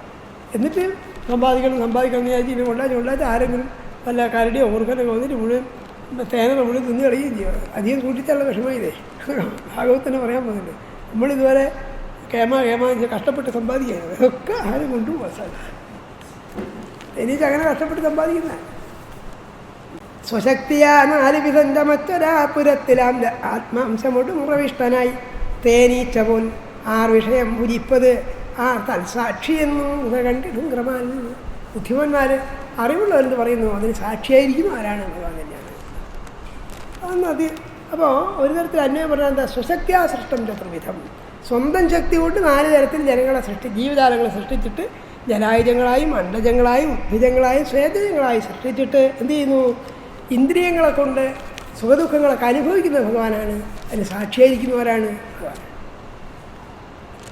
അപ്പോൾ ചുരുക്കത്തിൽ എന്താണെന്ന് വെച്ചാൽ എല്ലാം ഭഗവാനാന്ന് പറയലാണ്. നേരത്തെ പറഞ്ഞില്ലേ, ശരീരം ഉപകരണമാണ്, ജീവാത്മാവ് ഭോക്താവാണ്, പരമാത്മാവായിരിക്കുന്ന ഭഗവാൻ സാക്ഷിയാണ്. ഇത് മൂന്നും ഭഗവാനാണ്. അതിനാണ് വേദത്തിൽ എന്ത് പറഞ്ഞത്? ഋഗ്വേദത്തിലൊക്കെ ഉണ്ട് മന്ത്രം, സുവർണ സൈജാസഖാജാം സമാനം വൃക്ഷം പരിഷത്യരംഗേ എന്നൊക്കെ മന്ത്രമുണ്ട്. രണ്ട് പക്ഷികൾ ഒരേ മരത്തിൽ ഇരിക്കുന്നു, ഒന്ന് സുഖദുഃഖം അനുഭവിക്കുന്നു, ഒന്ന് സാക്ഷിയായിരിക്കും. സാക്ഷിയായിരിക്കുന്നതൊക്കെ എന്തില്ല, സുഖമില്ല ദുഃഖമില്ല ഒക്കെ കാണുന്നേ ഉള്ളൂ. അല്ല, പരമാത്മാവിന് യഥാർത്ഥം എന്തില്ല, സുഖമില്ല ദുഃഖമില്ല. ജീവാത്മാവിനെ നോക്കിയിട്ടുള്ളതാണ്. ഇനി 65 സ ഏഷലോകാൻ അതിചണ്ഡവേഗോ വികർഷതി ത്വം ഖലു കാലയാന ഭൂതാനി ഭൂതൈരനുമേയ തത്വോഗനാവന് വായുരിഭാവിഷഹ്യാം സ ഏഷലോകാൻ അതിചണ്ഡവേഗോ വികർഷതി ത്വം ഖലു കാലയാന ഭൂതാനി ഭൂതൈരനുമേയ തത്വോ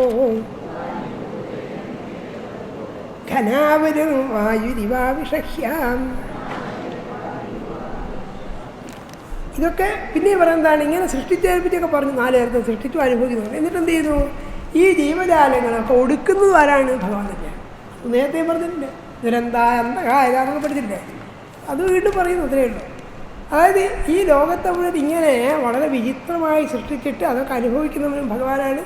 എന്തിനാന്ന് ചോദിക്കരുതെന്ന് അർത്ഥം. ഇതൊക്കെ ഭഗവാന്റെ ലീലയാണ്. ഞാൻ ലീല എന്ന് പറയുന്നത്.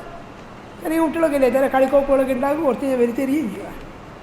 കേളു ഭഗവാൻ ഇതൊരു ലീലയാണ്. എന്തിനാ ലീല എന്ന് ചോദിക്കുന്നത്? എന്തിനാ കുട്ടികൾ കളിക്കുന്നത് ചോദിച്ചാലോ, അതൊരു സന്തോഷമാണ്. നമ്മളും അങ്ങനെയാണ്. പല നാടകങ്ങളും ആടുന്നു, പലതും ഉണ്ടായിക്കൊണ്ടുവരുന്നു. ഇപ്പം മക്കൾ ഉണ്ടാവുന്ന വിചാരിക്കുന്നു, പെൺകുട്ടി ഉണ്ടാവുകയും പെൺകുട്ടി ഉണ്ടായി കഴിഞ്ഞാൽ ഈശ്വരന് കൊടുക്കണം വിചാരിക്കുന്നു, ബേജാറാവുന്നു. ഞാൻ പിന്നെ വേണ്ടാത്ത പറയാത്തി. അങ്ങനെയല്ല, ഇതൊക്കെ ചെയ്യുന്നു ഭഗവാനാണ്. നമ്മളും ചെയ്തുകൊണ്ടിരുന്നതാണ്. പലതിനെയും വേണ്ടാന്ന് കെട്ടിവെച്ച് കൊണ്ടുവന്നിട്ട് അതുകൊണ്ട് കഷ്ടപ്പെടും. രക്ഷപ്പെട്ടാൽ മതിയെന്ന് തോന്നും. മറ്റൊരാൾ ഈ ഓടക്കൊള്ളി ഉണ്ടാക്കുമ്പോൾ ഓടക്കൊള്ളി ദ്വാരകന ഉണ്ടല്ലേ, ദ്വാരകനെ ഇഷ്ടപ്പെട്ടുണ്ടാക്കിയാണ്. ഇപ്പോൾ ഒരാൾ ചോദിച്ചു, എന്തിനാണ് ദ്വാരം ഉണ്ടാക്കുന്നതെന്ന് ചോദിച്ചു. അപ്പോൾ അപ്പോഴേ ശബ്ദം ഉണ്ടാവുള്ളൂ, ശബ്ദം പുറത്ത് വരണ്ടായിരുന്നു. ഇപ്പോൾ ഓടക്കൊള്ളി വിളിക്കുമ്പോൾ എന്ത് ചെയ്തു? ചില വിരലുകൊണ്ട് ചില അമർത്തി പൊത്തി വെക്കുക ചെയ്യാം. ഇയാൾ ചോദിച്ചു, എന്തിനാണ് പിന്നെ ഇങ്ങനെ അമർത്തി പിന്നെ ദ്വാരം അടച്ചു കളയുന്നത്, എന്നാലേ ശബ്ദം വരുള്ളൂ. എന്നാൽ പിന്നെ ആദ്യം ദ്വാരം ഉണ്ടാക്കേണ്ടിയിരുന്നു അല്ല. അതുപോലെ ലോകത്തിലെത്തി നമ്മൾ ഭാര്യ വേണം മക്കൾ വേണം ചോദിച്ചു. പിന്നെ മക്കളെ പറ്റി എന്നാൽ മക്കൾ വേണ്ടാത്ത പോലെ എന്നാൽ ശരിയായിട്ടിരിക്കാം. മക്കളെ കൂട്ടി ഗുണമുണ്ടായിട്ടില്ലോ, ഇയാൾക്കും വിഷമമുണ്ടായിട്ടില്ല. എന്നാലും വേണ്ടാന്ന് തോന്നുന്നു. ഇതാണ് മായ എന്ന് പറയുന്നത്. എത്രയോ ആൾ അനുഭവിച്ച കഷ്ടപ്പാടായതൊക്കെ, എന്നാലും വേണ്ടാന്ന് തോന്നുകയില്ല. അപ്പോൾ ഇത് വേണം തോന്നുന്നു, മക്കൾ ഉണ്ടാവണം എന്ന് വെച്ചിട്ട് പിന്നെ മക്കളെ കൊടുക്കണം എന്ന് വിചാരിക്കുന്നതിനാ വേണം എന്ന് വിചാരിച്ചില്ല, ഉണ്ടായിരുന്നാൽ കൊടുക്കണം എന്ന് വിചാരിക്കണം. അതും ഒരു ശേഷം കൊടുക്കുന്ന ഒരു ഉണ്ടാവുന്ന ഒരു ഇങ്ങനെയാണ്. ഉപേക്ഷിക്കുകയും ചെയ്യുന്നു, എന്ത് ചെയ്യുന്നു, സ്വീകരിക്കുകയും ചെയ്യുന്നു. അങ്ങനെയാണ് ലോകം നിലനിൽക്കുന്നത്. ഇതൊക്കെ ഒന്ന് മാത്രമല്ല എന്നർത്ഥം. എന്തൊക്കെ സൃഷ്ടിച്ചോ അതിനൊക്കെ ഇല്ലാണ്ടാക്കി. അതാ പിന്നെ പറഞ്ഞതാ. അങ്ങനെ ചെയ്യുന്നു. സേഷലോകാനതി ചണ്ടവേഗവും, ചണ്ടത്തെ വളരെ വലിയ വേഗത്തിൽ, ഗംഭീരമായ വേഗത്തിൽ. എങ്ങനെ? അവസാനം പറഞ്ഞ അവിഷഹ്യം. അവിഷഹ്യൊക്കെ സഹിക്കാനാവാത്ത വേഗത്തോട് കൂടിയിട്ട് ഈ ലോകത്തൊക്കെ മുഴുവനാക്കി കളയുന്നു. ഏതുപോലെ? ഘനാവലിനും വായുരിവാവശഹ്യം. ഘനാവലിത്തെ മേഘജാലങ്ങൾ. മേഘങ്ങൾ എങ്ങനെയാണോ വലിയ കാറ്റ് വന്നിട്ട് പറത്തിക്കളയുന്നത്, അതേപോലെ ഈ സൃഷ്ടിക്കപ്പെട്ട ജീവജാലങ്ങളൊക്കെ അകറ്റിക്കളയുന്നവരാണെന്നാണ് ഒക്കെ ചെയ്യുന്ന ഉപകാരമാണ്. ജീവജാലങ്ങൾ സൃഷ്ടിക്കുന്നു, അതിനൊക്കെ എന്ത് ചെയ്യുന്നു? നശിപ്പിക്കുകയും ചെയ്യുന്നില്ല. എങ്ങനെ? സേഷലോക അനതിചണ്ഡ വേഗോ വികർഷതിത്വം ഖലു കാലയാനാം യേഷാത്വം അതിചണ്ഡ വേഗ ഭൂതാനി ഭൂതൈഹി. അതായത് വളരെയധികം വേഗത്തോട് കൂടിയിട്ട്, തടുക്കാനാവാത്ത വേഗത്തോട് കൂടിയിട്ട് അങ്ങനെ എന്ത് ചെയ്യുന്നു? ഭൂതങ്ങളെ കൊണ്ട് അവിഷഹ്യ വായു, അസഹ്യനായ കാറ്റ്, മേഘജാലങ്ങളെ എന്ന പോലെ പറത്തിക്കളയുന്നു. ഇത് നീ പറഞ്ഞുകൊണ്ടിരുന്നത് അതും നേരത്തെ പറഞ്ഞിട്ടുണ്ട്. ജനേന ജനജന്മാരെ മൃത്യുരന്തികം. തൃതീയത്തിൽ പറഞ്ഞ ഞാൻ നേരത്തെ പറഞ്ഞിട്ടുണ്ട്. അതായത് ജനങ്ങളെ കൊണ്ട് ജനങ്ങളെ ജനിപ്പിച്ചിട്ട് ജനങ്ങളെ കൊണ്ട് തന്നെ കൊല്ലിക്കുന്നതാണ് ഭഗവാന്റെ ലീലയാണ്.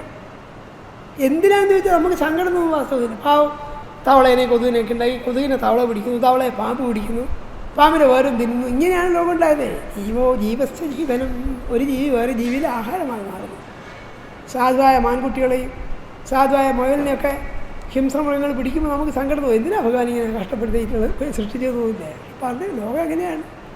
മുയലുകളും മാനുകളും മുഴുവൻ വളർന്നാൽ മതിയോ? അതിന് ലോകം ഉണ്ടാവില്ല. അതിനെ നശിപ്പിക്കാതെ പോലെ എന്തിനെ ചേർത്ത് കരടീനെയും കുറുക്കനൊക്കെ സൃഷ്ടിക്കുകയും ചെയ്തു ഒക്കെ ചെയ്യുന്ന ഭഗവാനാണ്. കാരണം അതിനെങ്ങനെയാണ് സൃഷ്ടിച്ചത്.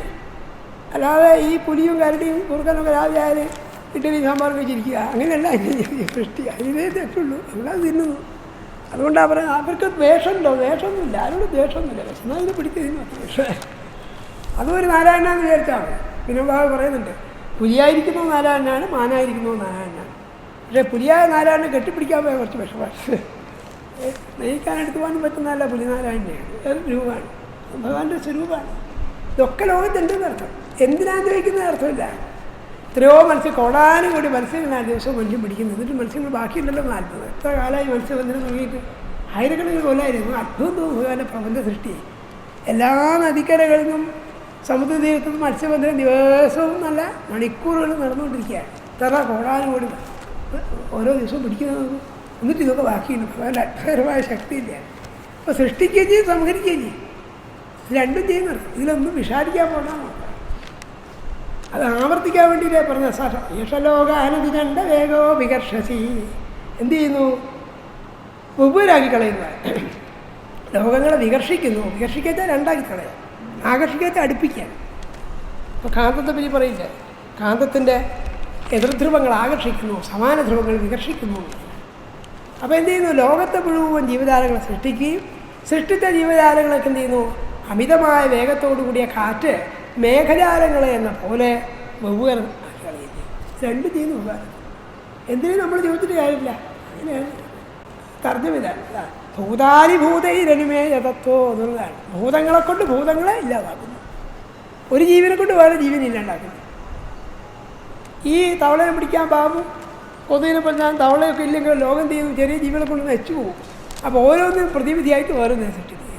ഇതിങ്ങനെ ജീവചക്രങ്ങൾ പോവുകയാണ്. അതാണ് ഭഗവാന്റെ സൃഷ്ടി മാഹാത്മ്യം. ഏഷലോകാനതി ചണ്ഡവേഗോ തർജ്ജമ കേൾക്കാം. പ്രചണ്ഡ വേഗത്തോട് കാലരൂപിയായി ഭൂതങ്ങളാൽ ഭൂതഗണത്തെ നീക്കിയും. ഓരോരോ ജീവജാലത്തെ കൊണ്ട് വേറൊരു ജീവജാലത്തെ ഇല്ലാതാക്കുന്നു. മനുഷ്യനെ കൊണ്ട് തന്നെ മനുഷ്യനെ സൃഷ്ടിക്കുന്നു. എന്നിട്ടോ വേറെ ജീവജാലം, മനുഷ്യരിൽ അത്രയില്ല, വേറെ ജീവജാലങ്ങളിലൊക്കെ സൃഷ്ടിക്കും, അതിനെ കൊണ്ട് കൊല്ലിക്കുകയും ചെയ്യും. സൃഷ്ടിക്കാനേ നമുക്ക് അവകാശമുള്ളതും കൂടിയാണ് പറഞ്ഞതിലർത്ഥേ. കൊല്ലാൻ അവകാശമില്ല. ഒരു മനുഷ്യനെ കൊണ്ട് മനുഷ്യനെ സൃഷ്ടിച്ചിട്ട് എന്ത് ചെയ്യുന്നു? അന്തകനെ കൊണ്ട് കൊല്ലിക്കുന്നു. മർത്തിയന്മാർ അന്തകം ഹരിക്കയാം ദുസ്സഹമാ മരുത്തിൻ്റെ കാറ്റ്, സഹിക്കാനാവാത്ത കാറ്റിനെ കൊണ്ട് എന്ത് ചെയ്യുന്നു? കാറിനങ്ങളെപ്പോലെ ലക്ഷ്യരൂപമായി. എങ്ങനെയാണോ മേഘജാലങ്ങൾ ചിലപ്പോൾ കാണുന്നില്ല, വലിയ കാർമേഘമൊക്കെ കാണും, വലിയ കാറ്റൊക്കെ വരുമ്പോൾ മേഘങ്ങളൊക്കെ അകന്നാകുന്നത്. ചിലപ്പോൾ മഴയൊന്നും ഉണ്ടായില്ലാന്ന്, അല്ല വേറെയുള്ള മേഘങ്ങൾ ഇവിടുത്തേക്ക് കൊണ്ടുവന്നു തരാം. ഇതുപോലെ ഭഗവാൻ എന്ത് ചെയ്യുന്നു? ഈ ജീവജാലങ്ങളൊക്കെ സൃഷ്ടിച്ച ശേഷം അവയൊക്കെ പറത്തിക്കളയും. ഇതൊക്കെ ഭഗവാന്റെ മാഹാത്മ്യം പറയാണ്. ഭഗവാന്റെ പ്രവർത്തനം അങ്ങനെയാണ്. അതിൽ നമ്മൾ ദുഃഖിച്ചിട്ടോ അത് സങ്കടപ്പെട്ടിട്ടോ അതിൽ പുകഴ്ത്തിയിട്ടൊന്നും കാര്യമില്ല. അങ്ങനെയാണെന്ന് പറയാം. അത്രയും ഇങ്ങനെയാണ് ലോകത്തിൽ കോടാനുകോടി ജീവജാലങ്ങൾ ഉണ്ടാകുന്നു, അത്ര തന്നെ നശിച്ചുകൊണ്ടിരിക്കുകയാണ്. നേരത്തെ പറഞ്ഞാൽ അറിയില്ല, ഒരു സെക്കൻഡിൽ 6ലധികം കുട്ടികൾ പുതുതായി ജനിക്കുന്നുണ്ട്. മനുഷ്യൻ്റെ കഥ മാത്രമാണ്. ജീവജാലങ്ങളുടെ കഥയൊക്കെ വല്ലതും പറയാമോ? എത്ര കൊതുകാന്നുണ്ടായത് എറുമ്പത്തിലായിട്ട് നമുക്ക് വല്ല കണക്കുണ്ടോ? അങ്ങനെ എത്ര കോടി തിന്നാൻ കഴിയാത്ത ജീവജാലം ദിവസം എന്നല്ല ഓരോ സെക്കൻഡിലും ഉണ്ടാകുന്നുണ്ട്. അതുപോലെ നശിക്കുന്നുണ്ട്. ഇത് നടക്കുന്നതാണ്. നമുക്ക് പറഞ്ഞില്ല, ശരീരത്തിൽ തന്നെ, നമ്മളെ ശരീരത്തിൽ തന്നെ എൻ്റെതാണെന്നൊക്കെ അഭിമാനിക്കുന്നുണ്ടെങ്കിൽ നമുക്ക് കണ്ടുപിടിക്കാൻ കഴിയാത്തത്ര വളരെ സൂക്ഷ്മങ്ങളായ അണുജീവികൾ ദിവസം ഉണ്ടാവുകയും ചെയ്തു, മരിക്കുകയും ചെയ്തു. ഇതൊക്കെ നമ്മുടെ ശരീരത്തിലാണ് നടക്കുന്നത്. നമ്മൾ മരിച്ച വീട്ടിൽ പോയാൽ തന്നെ കുളിക്കണം എന്ന് പറയും. നമ്മുടെ ശരീരം തന്നെ വലിയൊരു ശ്മശാനാണ്. എത്രയോ ഈ ഉണ്ടാവുകയും ചെയ്ത് നശിക്കുകയും ചെയ്യും. നമ്മൾ അറിയുന്നില്ലാതെ ഉള്ളൂ. കോടാനുകോടി ജീവജാലങ്ങളാണ്. നേരത്തെ പറഞ്ഞില്ലേ, ഇത് ബിൽബ്രേഷൻ്റെ പുസ്തകത്തിൽ പറയുന്നത് നാഭിയിലും കട്ടത്തൊക്കെ 2 ലക്ഷം അണുജീവികൾ ഉണ്ടാവുന്ന മനുഷ്യൻ്റെ. ഇത്ര ചെറുതാന്ന് മാത്രമാണ്. അതുകൊണ്ട് നമുക്ക് അറിയാത്തത്. ഒരു സൂചിൻ്റെ മുനേൻ്റെ മേലെ 5 ലക്ഷം അണുജീവികൾക്ക് നിൽക്കാൻ കഴിയുന്നു. അപ്പോൾ എത്ര ഉണ്ടാവും അതിൻ്റെ വലുപ്പം ആലോചിച്ചു? അപ്പോൾ അതിൻ്റെ ചെറുപ്പം എത്രയാണ് നമുക്ക് അറിയുന്നില്ല. നമ്മളെ ശരീരം തന്നെ ഒരു വീടാക്കി സുഖമായി ഇവിടെ താമസിക്കുകയും കല്യാണം കഴിക്കുകയും ആളവും ചെയ്യാൻ നമ്മളറിയുന്നില്ല. അതുപോലെ വിചാരം സ്ഥലമില്ല. ഇതൊരു കഷ്ടാതെ ഇങ്ങനെയാണ് ലോകം. ചെറുകുടലും വൻകുടലൊക്കെ എത്ര അണുക്കളുണ്ടെന്ന് അറിയാം. ഈ അണുക്കളിലുകൊണ്ടാണ് ദഹനമേ നടക്കുന്നത്. ഉപകാരമുണ്ട്, ഇടയ്ക്ക് കയറിയാൽ കുറച്ച് വിഷമമൊക്കെ ഉണ്ടാവും. അത്രയും ഇതൊക്കെ എല്ലാവരും നമ്മുടെ ശരീരം തന്നെ എന്താണ്? മഹാശ്മശാനമാണ്. അതുകൊണ്ടാണ് ഭഗവാൻ ശ്മശാനവാസിയായ ശിവനെ കൊണ്ട് പറയുന്നത്. നമ്മളെയൊക്കെ എന്തെങ്കിലും വൃത്തിയായിട്ട സ്ഥലത്ത് പോയിരിക്കുന്നു. നമ്മുടെ ശരീരം തന്നെ ശ്മശാനമാണ്. വായൊരു ശ്മശാനമാണ്, കക്ഷവും നാഭിയും ചെറുകുടലും വൻകുടലൊക്കെ ശ്മശാനമാണ്. ഇവിടെയൊക്കെ ജീവജാലം ഉണ്ടാവുന്നു, നശിക്കുന്നതാണ്. അപ്പോൾ അത്ഭുതം തോന്നുന്നു ആലോചിച്ചാലേ. കോടാനുകോടി ജീവിതം ഒന്നൊന്നും രണ്ടൊന്നല്ല, ദിവസം ഇങ്ങനെ ഉണ്ടാവുന്നു, നശിക്കുന്നു. ബിൽബ്രേഷൻ്റെ പുസ്തകത്തിൽ പറയുന്നത് നിങ്ങളുടെ തലയണ എന്ന് പറഞ്ഞാൽ ഒരു 40 ലക്ഷം അണുക്കളെങ്കിലും തലയിൽ തന്നെ ഉണ്ടാവുന്നത്. അതെന്ത് ചെയ്യുന്നു? നമ്മളെ ശരീരത്തിൽ വീഴുന്ന ഈ ചെറിയ ശകലങ്ങളൊക്കെ തിന്നിട്ടാണ് ജീവിക്കുന്നത്. നമ്മൾ കാണുന്നൊന്നുമില്ലാതെ ഉള്ളൂ. ഓരോ ദിവസവും ശരീരത്തിൽ ധാരാളം ശൽക്കങ്ങൾ അണു ഈ കോശങ്ങളുടെ ഭാഗങ്ങളിൽ വീണു പോകും. അതൊക്കെ തിന്നിട്ടാണ് ഇവർ ജീവിക്കുന്നതാണ്. നിങ്ങളെ തല കാണുമ്പോൾ ആ ജീവികൾ വിചാരിക്കാൻ വലിയൊരു എണ്ണൻ്റെ കിണ്ണാന്ന് വിചാരിക്കുന്നതാണ്. കുടിക്കാനേ വന്നിട്ട് കുടിക്കുന്നതിൻ്റെ ചെയ്യും. പേനുകളൊക്കെ ഇല്ലേ, പേനൊക്കെ പിന്നെ കാണാൻ കഴിയാത്ത ചെറിയ ജീവികളാണ് ഇതൊക്കെ. നിങ്ങൾ എത്ര ശുദ്ധമായി തന്നാലും ഏത് ചൂടുവെള്ളത്തിൽ മുക്കിയാലും ഈ ജീവികൾ എത്തും ബാക്കിയിട്ടുണ്ട്. കാരണം ഉഷ്ണമേഖലാ പ്രവാഹങ്ങളിൽ പോലും ജീവികൾ ജീവിക്കുന്നുണ്ട്. അത്രയും അതിജീവന ശക്തിയില്ല. നിങ്ങൾ ചൂടുവെള്ളത്തിൽ കുളിച്ചോണ്ടൊന്നും ചത്തൊന്നും പോയില്ല. നമ്മൾ ചത്തു പോയി വരുന്നില്ല. അധികം ചൂടുവെള്ളത്തിൽ കുളിച്ചാലേ ഈ കഷത്തും ആവിയിലൊക്കെ ഉള്ള ജീവജാലങ്ങൾ എപ്പോഴും സുഖമായിരിക്കും. തിളച്ച വെള്ളത്തിൽ കുളിക്കാലോ കൊന്നിടാന്ന് വിചാരിച്ചാൽ തന്നെ അത് സാധിക്കില്ല. അതിങ്ങനെ ജീവിക്കും, പെറ്റ് പെരുകും. ഇതൊക്കെ ഐഡിയായിട്ട് നമ്മളെ ശരീരത്തിലാണ്. എന്നിട്ട് അവരെ വിചാരം അവരുടെ സ്ഥലം എന്നാണ്. നമ്മൾ ചൊറിയൊക്കെ ചെയ്യുമ്പോൾ എന്ത് ശല്യകാരികളായി ഇതിനെ ഇരിക്കാൻ സമ്മതിക്കുന്നില്ലല്ലോ എന്ന് വിചാരിക്കും. ഒരു വിചാരിക്കും ഓരോ സ്ഥലമായിരുന്നില്ല. എന്തെല്ലാം അത്ഭുതം! ഇങ്ങനെ ഓരോരോ ജീവിയുടെ ശരീരം തന്നെ വലിയ ശ്മശാനമാണ്. അതാണ് മഹാശ്മശാനോ സംസാരം. സംസാരം തന്നെ ശ്മശാനമാണ്. അതുകൊണ്ടാണ് ഭഗവാൻ ശിവൻ ശ്മശാനവാസിയാന്ന് പറയുന്നത്.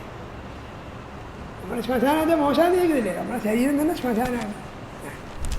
ഇങ്ങനെ കാലഘട്ടം വളരെ രസകരമായ സംഗതി. അതുകൊണ്ട് പറയാണ്, എന്ത് ചെയ്യുന്നു? ഹരിക്കയാം ദുസ്സഹമ മരുത്തുകാരിനങ്ങളെപ്പോലെ ലക്ഷ്യരൂപനായി. അല്ലെങ്കിൽ ഭഗവാൻ അങ്ങനെ തന്നെ ഇതിനൊക്കെ സൃഷ്ടിച്ചിട്ട് ഇതിനൊക്കെ എന്ത് ചെയ്യുന്നു? വലിയ കാറ്റ് മേഘജാലങ്ങളെ പറത്തി കളയുന്ന പോലെ അകറ്റിക്കളയുകയും ചെയ്യുന്നു. സംയോഗം ഉണ്ടാകുന്നു, വിയോഗം ഉണ്ടാകുന്നു, ജനിക്കുന്നു, മരിക്കുന്നു. ഓരോ സെക്കൻഡിലും 6 കുട്ടികൾ ജനിക്കുന്നുണ്ടെങ്കിൽ 10-14 കുട്ടികൾ മരിച്ചുകൊണ്ടിരിക്കുന്നുണ്ടാവും ചിലപ്പോൾ. അവിടെ ലോകം ഇങ്ങനെ നിൽക്കുന്നേ ഓരോ സെക്കൻഡിലാണ്. നമ്മൾ ഈ ക്ലാസ് കഴിഞ്ഞ് പോകുമ്പോൾ ഈ ലോകം എത്ര കുട്ടികൾ ജനിച്ചിട്ടുണ്ടാകുന്നത് നമ്മൾ അറിയുന്നില്ല. നമ്മൾ ബന്ധുക്കളോ നമ്മൾ അടുത്തുള്ളതാണെങ്കിൽ അറിയുള്ളൂ. മരിക്കുന്നത് തന്നെയാണ്. നമ്മളൊരു ഗ്ലാസ് ചായ കുടിച്ച് കഴിയുമ്പോൾ ലോകത്ത് 10,000 മരിച്ചിട്ടുണ്ടാവും. നമ്മൾ ചെക്കോസ്ലോവാക്യയിലോ ഹംഗറിയിലോ ആഫ്രിക്കൻ പ്രദേശത്തിലാണ് ജനിച്ചു എന്നറിയാം. ഇവിടുത്തെ പത്രത്തിൽ ഇരുന്ന് ഇവിടെ അടുത്തുള്ള ആൾ മരിച്ച പേരും മാത്രമാണ്. ലോകത്തുള്ള ആൾ മരിച്ചാൽ ഞാൻ പത്രം അടിച്ച് തീരില്ല. അത്രയും പത്രമുള്ള ഓരോ സെക്കൻഡിലും 6 ആൾ മരിക്കുന്നുണ്ടെന്നാണ് കണക്കിന്. ഓരോ സെക്കൻഡിലും. പക്ഷെ നമ്മളതൊന്നും അറിയുന്ന പോലുമില്ല. കാരണം അറിയുന്നില്ലാത്ത നമ്മളെ ശ്രദ്ധിക്കാത്തതുകൊണ്ടാണ്, നമ്മളെ ബാധിക്കാത്തതുകൊണ്ടാണ്. അതുപോലെ ഇങ്ങനെ ജനനം മരണം ജനനം മരണം എന്ന് സമയമാണ്. അയ്യപ്പടിക്കൽ പറഞ്ഞത് ജനനം മൃതിയുടെ ജനനം എന്ന് പറയുന്നത്. ഒരു ജന്മം ഉണ്ടായി എന്ന് പറഞ്ഞാൽ എന്താ അർത്ഥം? ഒരു മരണം ഉണ്ടാകുന്ന ഉറപ്പായി. അതേ ഉള്ളൂ. മരണത്തിലേക്കുള്ള നിരന്തരമായ യാത്രയാണ് ജീവിതം തന്നെ. അതാണ് ഈ പറഞ്ഞതിൻ്റെ താല്പര്യം. ഒരു ജന്മം ഉണ്ടാകും, മരണം ഉണ്ടാകുന്നു. അങ്ങ് വസ്തുക്കളെ കൂട്ടി യോജിപ്പിക്കുന്നു, പറത്തിക്കളയുന്നു, ഒക്കെ ചെയ്യുന്നുണ്ട്. അതിൽ പറയാണ്, പക്ഷേ ഇതൊക്കെ അറിയാതെ എപ്പോഴും ഭോഗമോഹങ്ങളിൽ പെട്ടിട്ട് ഇതും കൂടി തരാക്കിക്കളയാം, ഇതും കൂടി നേടിക്കളയാമെന്ന് വിചാരിച്ച് നമ്മളിങ്ങനെ ഇരിക്കുന്നു. അതാണ് കഷ്ടം. ഇതൊന്നും അറിയാണ്ടേ ഏതുപോലെ എന്ന് പറഞ്ഞാൽ തവള എന്ത് ചെയ്യുന്നു? ഒരു കുതിരെ പിടിക്കാൻ വേണ്ടി കാത്തിരിക്കുക. ഈ തവള എന്ത് ചെയ്യുന്നു? പറയുന്ന ഒരു പാമ്പ് അങ്ങനെ പിടിച്ചു കളയുന്നു. അതുപോലെ പറയുകയാണ്. എലിയെ പറ്റി അവിടെ പറഞ്ഞതാണ്. എലി എന്ത് ചെയ്യുന്നു? അതിൻ്റെ മാളത്തിൽ ഇരുന്നിട്ട് സ്വപ്നം കാണുകയാണ്. എലിക്കും ചില പ്ലാനൊക്കെ ഉണ്ടാവും. നാളെ 10,000 നെല്ല് വാരി കൊണ്ടുവരണം, കുട്ടികളെ പുസ്തകം കയറണം. എനിക്ക് ഓരോ പദ്ധതി എന്താ ചെയ്യണ്ടേ? അതൊക്കെ വിചാരിച്ചിരിക്കുക എലി. അങ്ങനെ എലി വിചാരിച്ചുകൊണ്ടിരിക്കുമ്പോൾ എന്ത് ചെയ്യുന്നു? ഈ നാവ് കൊണ്ട് ഇങ്ങനെ നക്കുന്ന പാമ്പ് പാമ്പനെ കണ്ടില്ലേ, ഞാൻ നക്കിക്കൊണ്ടിരിക്കുക. അതാണ് കുറവായ നക്കി. ആ പാമ്പ് വന്ന് പെട്ടെന്ന് പിടിക്കുന്നതാണ്. അതുപോലെ നമ്മളെന്ത് ചെയ്യുന്നു? ഭൗതിക മോഹങ്ങളിൽ കണ്ണ് വെച്ചിട്ട് മരണം അടുത്തിരിക്കുന്നുണ്ടെന്ന് മനസ്സിലാവാതെ ഇങ്ങനെ ഇരുന്നുകൊണ്ടിരിക്കുക, സ്വപ്നം കണ്ടിങ്ങനെ ഇരിക്കുകയാണ്. അപ്പോഴാണ് മരണം വന്ന് പിടിക്കുന്നതെന്ന് പറയാൻ. ഈ ശ്ലോകവും 2 ദിക്കിൽ ആവർത്തിക്കുന്ന ഭാഗവതത്തിൽ വേറെ ദിക്കിലും കാണാം. ഇനിയിപ്പോൾ ദശമസ്കന്ധത്തിൻ്റെ ഉത്തരാർത്ഥത്തിൽ മുരുകുന്ദൻ്റെ സ്തുതിയിൽ ഏറെക്കുറെ ഇതേ ആശയം പറയുന്നത്. അപ്പോൾ ഇതേ പദ്യം തന്നെ ഉദ്ധരിച്ചില്ല അവിടെ. എന്താ പറയുന്നത് നോക്കാം. പ്രമത്തമുച്ചൈരിതി കൃത്യചിന്തയാ പ്രവൃദ്ധലോഭം വിഷയേഷു ലാലസം ത്വം അപ്രമത്ത സഹസാ വിവദ്യശേഷുല്ലേലിഹാനോ ഹിരിവാക്കുമന്തകാൻ. പ്രമത്തമുച്ചൈരിതി കൃത്യചിന്തയാ പ്രവൃദ്ധലോഭം വിഷയേഷു ലാലസം ത്വം അപ്രമത്ത സഹസാ വിവദ്യസേ ക്ഷുല്ലേലിഹാനോ ഹിരിവാക്കുമന്തകാൻ. അതിൽ പ്രധാന പറയുന്നത് സഹസാഭിപദ്യസയെ പെട്ടെന്ന് ചാടിപ്പിടിക്കുന്നു എന്നാണ് പ്രധാന ക്രിയ. ആര് ചാടിപ്പിടിക്കുന്നു? മരണം നമ്മളെ ചാടിപ്പിടിക്കുന്നു പറയാം. ഏതുപോലെ? ക്ഷുല്ലേലിഹാന അഹീവ ആഘു. ആഘുച്ച എലി നിർത്തും. അഹി എന്ന് പറഞ്ഞാൽ പാമ്പ്. പാമ്പെങ്ങനെയാണോ ഈ ചുണ്ടലിനെ പിടിക്കുന്നത്, എലിനെ പിടിക്കുന്നത് അതുപോലെയാണ്. എങ്ങനെയാണ് ഈ പാമ്പ് ചെയ്യുന്നത്? ക്ഷുല്ലേലിഹാന നാവുകൊണ്ടിയാണ് കുറവായൊക്കെ നക്കുന്നുണ്ടെന്ന് പിടിക്കുക. ഈ എലി എന്താ ചെയ്യുന്നത്? എലി പല മനോരാജ്യം കൊണ്ട് നേരത്തെ പറഞ്ഞാണ് ഒക്കെ രസമായിട്ട് പറയും. ഇങ്ങനെയൊക്കെ വാക്കിനർത്ഥമുണ്ടെന്നല്ല. എലികൾ വിചാരിക്കുക ആളെങ്ങനെ ചെയ്യണം, മറ്റേത് ഇങ്ങനെ ചെയ്യണം. ഭഗവത്ഗീത പറഞ്ഞില്ല, ഞാൻ ഇവനെ ജയിച്ചു കളി, ഇനി മറ്റവനെ ജയിക്കണം, അതും കൂടി സമ്പാദിക്കണം, മറ്റവരോട് എന്തെങ്കിലും ചോദിക്കണം എന്നൊക്കെ വിചാരിച്ചിരിക്കും. നമ്മളാരും പിടിക്കുന്നുണ്ടോ എന്നറിയില്ല. ഒരു എലീകരെ വിചാരിച്ചുകൊണ്ടിരിക്കുമ്പോൾ എന്ത് ചെയ്യുന്നു, ഈ നാവ് പുറത്തിട്ട് നിൽക്കുന്നതായ പാമ്പ് ഒന്ന് പിടിക്കുന്ന പോലെ മരണം നമ്മളെ പിടിക്കുന്ന അപ്രമത്ത. ഒരു പ്രമാദം പറ്റിപ്പോത്ത കാലമാകുന്ന ഈ അന്തകൻ നമ്മളെ പിടിക്കുന്നതാണ്. അത് പറയാം പ്രമത്തമുച്ചൈരി ചിന്തയാ, പ്രമത്തനായിട്ട് പ്രമാദം പറ്റിയവനായിട്ട് നടക്കും. വേണ്ട കാര്യമൊന്നും മനസ്സിലാക്കാതെ വേണ്ടതൊന്നും ചെയ്യാം, അത് ചെയ്യണം ഇത് ചെയ്യണം മറ്റേ ചെയ്യണം എന്നൊക്കെ വിചാരിച്ചിരിക്കുകയാണ്. എങ്ങനെ പ്രവൃദ്ധലോഭം വിഷയേഷു ലാലസം, അനേക വിഷയങ്ങളിൽ കൊതിയോട് കൂടിയിട്ട് വർദ്ധിച്ച ലോഭത്തോടു കൂടിയതാണ് പ്രവൃദ്ധലോഭം വിഷയേഷു ലാലസം. ലോഭം എന്ന് പറഞ്ഞാൽ എന്താണ്? കിട്ടിയൊന്നും പോരാന്ന അവസ്ഥയാണ്. കാമം ചീത്തയാണെന്നൊക്കെ പറയുമ്പോൾ കാമത്തേക്കാൾ ചീത്തയായതാണ് ലോഭം. ലോഭത്തെ കിട്ടിയ പോരാന്നുള്ള അവസ്ഥയാണ്. കാമത്തിനൊരു ഉപശാന്തിയില്ല. എപ്പോൾ ഉണ്ട് എന്തെങ്കിലും കാമിച്ചോ സാധിച്ചു കഴിഞ്ഞാൽ അത് തീർന്നു. ഈ ലോഭം എന്ന് പറഞ്ഞാൽ കിട്ടിയത് പോരാന്നുള്ള അവസ്ഥയാണ്. അതെപ്പോൾ തീരുമോ? ഇത് കിട്ടുകയും എനിക്ക് കിട്ടണം പോകും. അതിനൊരു കാലത്ത് സമാധാനമില്ല. ഒക്കെ ആ പൂന്നാനൊക്കെ വളരെ ലളിതമായിട്ട് പറഞ്ഞതേ 10 കിട്ടുകിൽ 100 മതിയെന്നും 100 സഹസ്രം മതിയെന്നും 1000 പണം കയ്യിലുണ്ടാകുമ്പോൾ ഇത് തീരുമോ? കാമത്തിനൊരു പരിധിയുണ്ട്. ലോഭം എന്നുള്ളതല്ല, കിട്ടിയൊന്നും പോരാ ഇനിയും കിട്ടണം. അങ്ങനെ പറഞ്ഞുകൊണ്ടിരിക്കുന്നവൻ അതേപോലെ മനസ്സോട് കൂടിയിട്ട് അത് സമ്പാദിക്കണം ഇത് സമ്പാദിക്കണം എന്നൊക്കെ വിചാരിച്ചിരിക്കുകയാണ്. വിഷയേഷു ലാലസം, വിഷയങ്ങൾ ഭ്രമിച്ചു കഴിഞ്ഞാൽ ആളെന്ത് ചെയ്യുന്നു?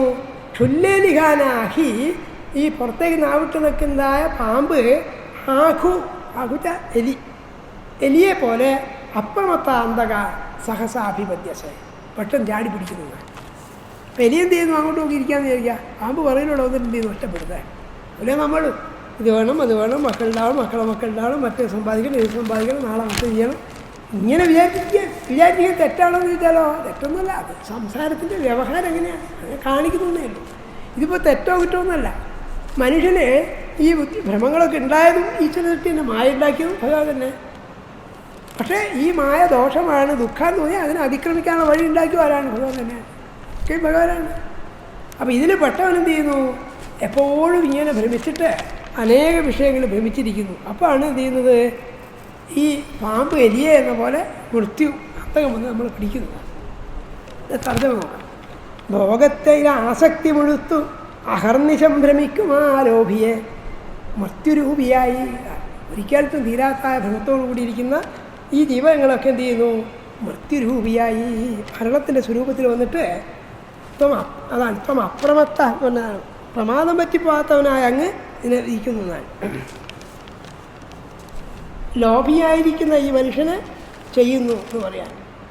ഗ്രസിപ്പ് പെട്ടെന്ന് ഭവാൻ, ഗ്രസിപ്പിനെ പിടിക്കുന്നു ഭഗവാൻ ആ അന്തകരൂപിയായിരിക്കുന്നു ഭഗവാനാണ്.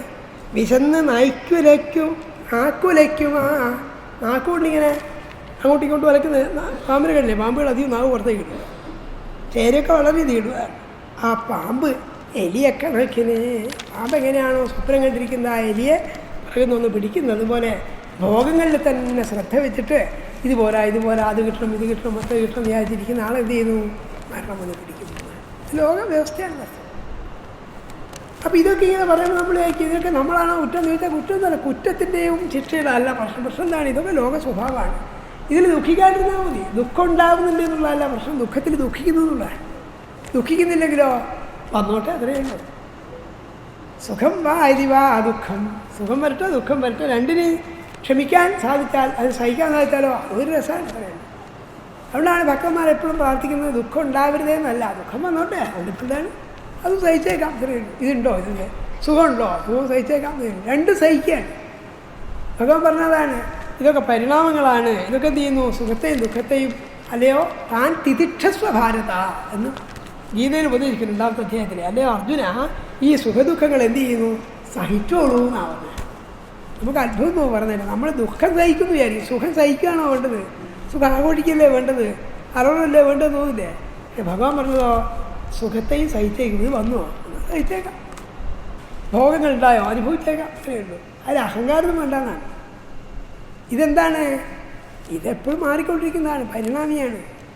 ആപത്തുള്ളൊരു പെരുമഴ തന്നെ ഉണ്ടായിക്കോട്ടെ, ഞാൻ ദുഃഖിക്കുന്നില്ല, എനിക്ക് എന്താ ചെയ്യുള്ളൂ? അങ്ങനെ ഓർമ്മിക്കാൻ സാധിക്കണേ എന്ന് പറയാം. വിപദ സ്തുതിക്കുന്നില്ലേ? ആപത്തിൽ ഇഷ്ടംപോലെ വന്നോട്ടെ നാം പിന്നെ ആരെ പ്രാർത്ഥിക്കുമോ? അതാണ് ധീരത, ഭക്തന്മാരെ ധീരത. ഈ സുഖം വന്നാലും ദുഃഖം വന്നൊക്കെ അന്ന് തന്നതാണ്. ഞാൻ സുഖത്തെപ്പറ്റി ആഗ്രഹിക്കുന്നില്ല, ദുഃഖത്തെപ്പറ്റി പരിഭ്രമിക്കുന്നില്ല. പിന്നെന്താണ്? സുഖം വന്നാലും ദുഃഖം വന്നതാണ്. സുഖം വായതി വാ ദുഃഖം, ഈ ഒരു മനോഭാവത്തിൽ എത്താൻ വേണ്ടി അതൊക്കെ പറയുന്നത്.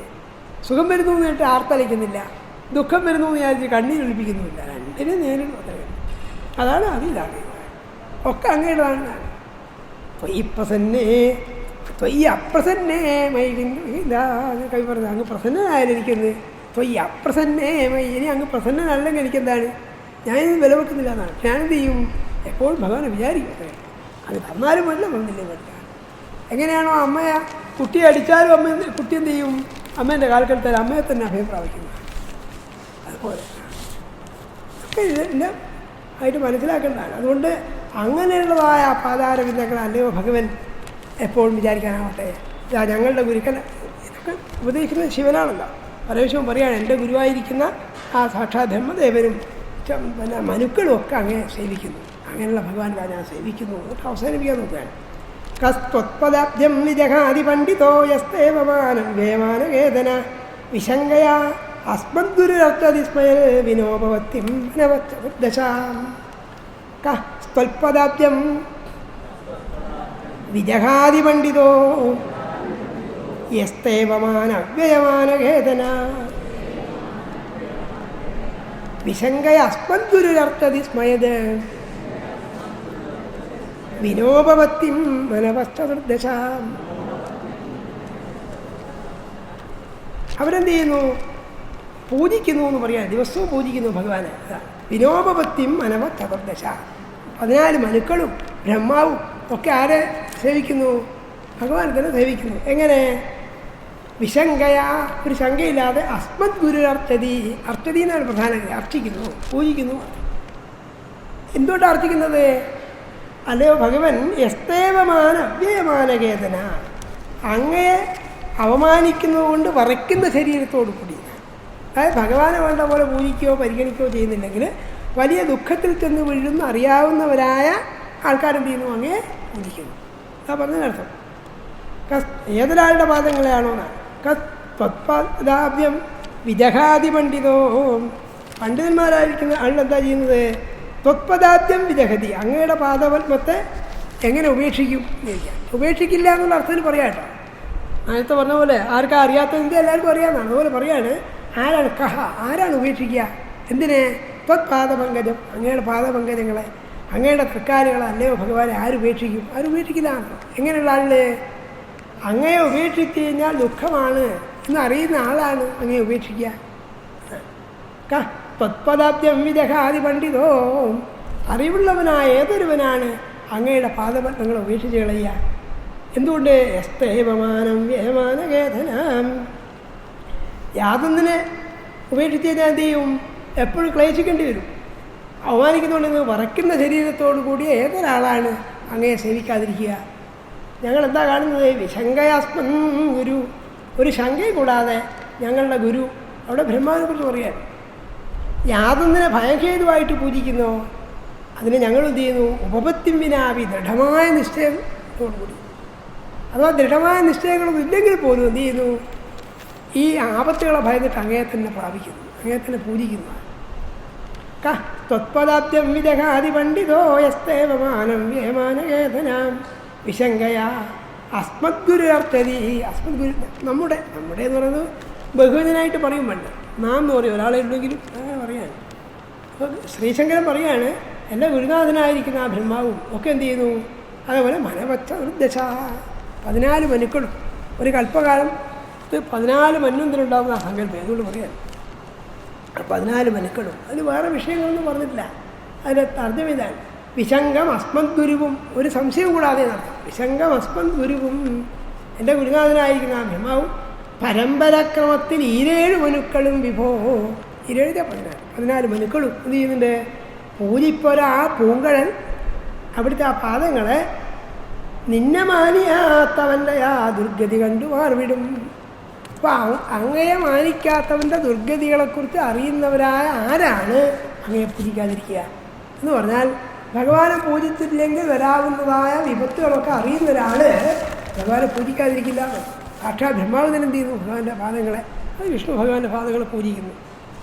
അത് എന്ന് മാത്രം ആരും മനവത്ത ദശ, 14 മനുക്കളും. അപ്പം അവരൊക്കെ അങ്ങയെ പൂജിക്കുന്നത് എന്തുകൊണ്ടാണ്?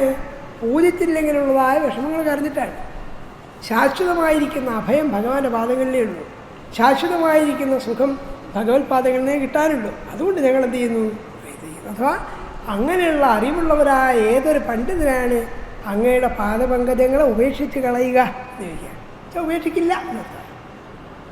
അതിലങ്ങനെ പറയല്ലോ, അങ്ങനെ പറയാൻ ത്വൽപദാബ്ദം വിജഹാതി പണ്ഡിതോ എങ്ങനെയുള്ളവൻ എസ്തേവമാനം വ്യയമാന ഏതന അങ്ങയെ അവമാനിക്കുന്നതുകൊണ്ട്, പരിഗണിക്കാതിരിക്കുന്നതുകൊണ്ട്, ശ്രദ്ധിക്കാതിരിക്കുന്നതുകൊണ്ട്, പൂജിക്കാതിരിക്കുന്നതുകൊണ്ട് വരയ്ക്കുന്ന ധൈര്യത്തോട് ഏതൊരു പണ്ഡിതനാണ് അങ്ങയെ സേവിക്കാതിരിക്കുക എന്ന് പറഞ്ഞാൽ ഞങ്ങളെന്ത് കാണുന്നുണ്ട്? വിശങ്കയ അസ്മൻ ഗുരുരക്ഷതി, ഈ ശങ്ക കൂടാതെ. അതായത് ഒരു പൂജിക്കണ ശങ്കയൊന്നുമില്ല ആ അർത്ഥത്തിൽ കൂടിയാണ് പറഞ്ഞത്, പല അർത്ഥത്തിലാണ്. അതായത് ഒരു സംശയിക്കുന്ന മനസ്സോട് കൂടിയിട്ടല്ല, പൂർണ്ണമായിരിക്കുന്ന മനസ്സോട് കൂടി ഞങ്ങളുടെ ഗുരുനാഥനായ ബ്രഹ്മാവും പിന്നെയോ വിനോപവത്തിമ്മനവത്ത നിർദ്ദശാം. എന്തുകൊണ്ടാണ് അറിയുന്നത്? അങ്ങയെ സേവിച്ചില്ലേ ജീവിതം വ്യർത്ഥമായി പോകുന്നതാണ്. അവ്യയമാന വേദന. അപ്പോൾ എന്താ പറഞ്ഞുകൊണ്ടെന്ന് വെച്ചാൽ അവസാനം ഉപദേശമാവുകയും പറയാണ്, അങ്ങനെ ഈ മനുക്കളും സാക്ഷാത് ബ്രഹ്മദേവൻ പോലും അങ്ങനെയാണ് സേവിക്കുന്നത്. ഇതൊക്കെ അവരോട് പറഞ്ഞു കൊടുത്താൽ. എന്നിട്ട് 68 44 ശ്ലോകമാണ്.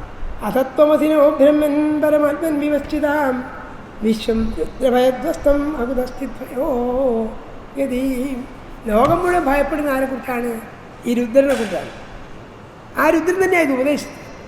അതിൻ്റെ തമാശ. അതായത് എല്ലാറ്റിനും അന്തം വരുത്തുന്നവനായ അന്ധകാന്തകനായിരിക്കുന്ന ഭഗവാനാണ് സാക്ഷാൽ വിഷ്ണു ഭഗവാനെ സേവിച്ചിട്ട് എന്നെക്കൊണ്ടുള്ള ഭയം കൂടി ഇല്ലാണ്ടാവട്ടെ എന്നാണ് ഉപദേശിക്കുന്നത്. അല്ലാത്തവർക്കൊക്കെ ആരെ ഭയമുണ്ട്? അന്ധകാന്തകനായിരിക്കുന്ന ഭഗവാന്റെ ഭയമുണ്ട്. ആ ഭഗവാന്റെ ഭയത്തിൽ നിന്ന്, അന്ധകനായിരിക്കുന്ന രുദ്രനായിരിക്കുന്ന ഭഗവാന്റെ ഭയത്തിൽ നിന്ന് പോലും രക്ഷിക്കാൻ ഈ മന്ത്രം നല്ലതാണ്. അതുകൊണ്ട് ഇതെൻ്റെ പതാതിനി പറയും, ഇതിപ്പോൾ ജീവിക്കൂ എന്ന് പറയാൻ. അപ്പോൾ എന്താ പറഞ്ഞത് നോക്കൂ, അധത്വമസിനോ ബ്രഹ്മൻ. അതുകൊണ്ട് എന്ത് ചെയ്യട്ടെ? പരമാത്മൻ വിവക്ഷിതാം, അല്ലയോ ആ ബ്രഹ്മാവുമായ ഭഗവാൻ എന്ത് ചെയ്യട്ടെ? എല്ലാം കാലഗ്രസ്തമാണ്. വിശ്വം രുദ്രഭയധ്വസ്തം. ഈ ലോകം മുഴുവൻ എന്താണ്? ശ്രീരുദ്രൻ്റെ ഭയത്താൽ ഗ്രസിക്കപ്പെട്ടതാണ്. അത് സമസ്ത എല്ലാത്തിനെയും എന്ത് ചെയ്യുന്നു? വിപത്തുണ്ടാക്കുന്നവനായ സൃഷ്ടിസ്ഥിതി സംഹാരമുണ്ട്. സംഹാരത്തിൻ്റെ രൂപനായിരിക്കുന്ന ഭഗവാനാ ഗ്രസ്തമാണ് എന്നറിഞ്ഞിട്ട് എന്ത് ചെയ്യണം? രുദ്രഭയധ്വസ്തം അകുതസ്ഥിദ്ഭയോ ചിദ്ഭയാഗതി. ഭഗവാനെ വഹിച്ചു കഴിഞ്ഞാലോ ഈ സമസ്തത്തെയും സംഹരിക്കുന്നവനായ ഭഗവാൻ രുദ്രനെക്കുറിച്ചുള്ള ഭയം ഇല്ലാണ്ടാവും. അതുകൊണ്ടാണ് ഭരിക്കുന്നത്. അപ്പോൾ നമ്മളെ ഭാഷയിൽ പറഞ്ഞാൽ സ്വന്തം കഞ്ഞിയിൽ കഞ്ഞിയിൽ മണ്ണെടുത്ത പോലെ ഈ ശിവൻ പറയുന്നത്. ശിവനെ ആൾക്ക് വേണ്ടി ഭഗവാൻ പറയുന്നത് എൻ്റെ ഭയം ഇല്ലാണ്ടാവാൻ ഭഗവാനെ ഭരിക്കുമെന്ന് ഇയാളെന്നെ ഉപദേശിച്ചു കൊടുക്കാൻ. അതിൻ്റെ തമാശ. സാധാരണ ആളിലേക്ക് എന്നെ എല്ലാവരും ഭയപ്പെടണം എന്ന് വിചാരിക്കില്ലേ?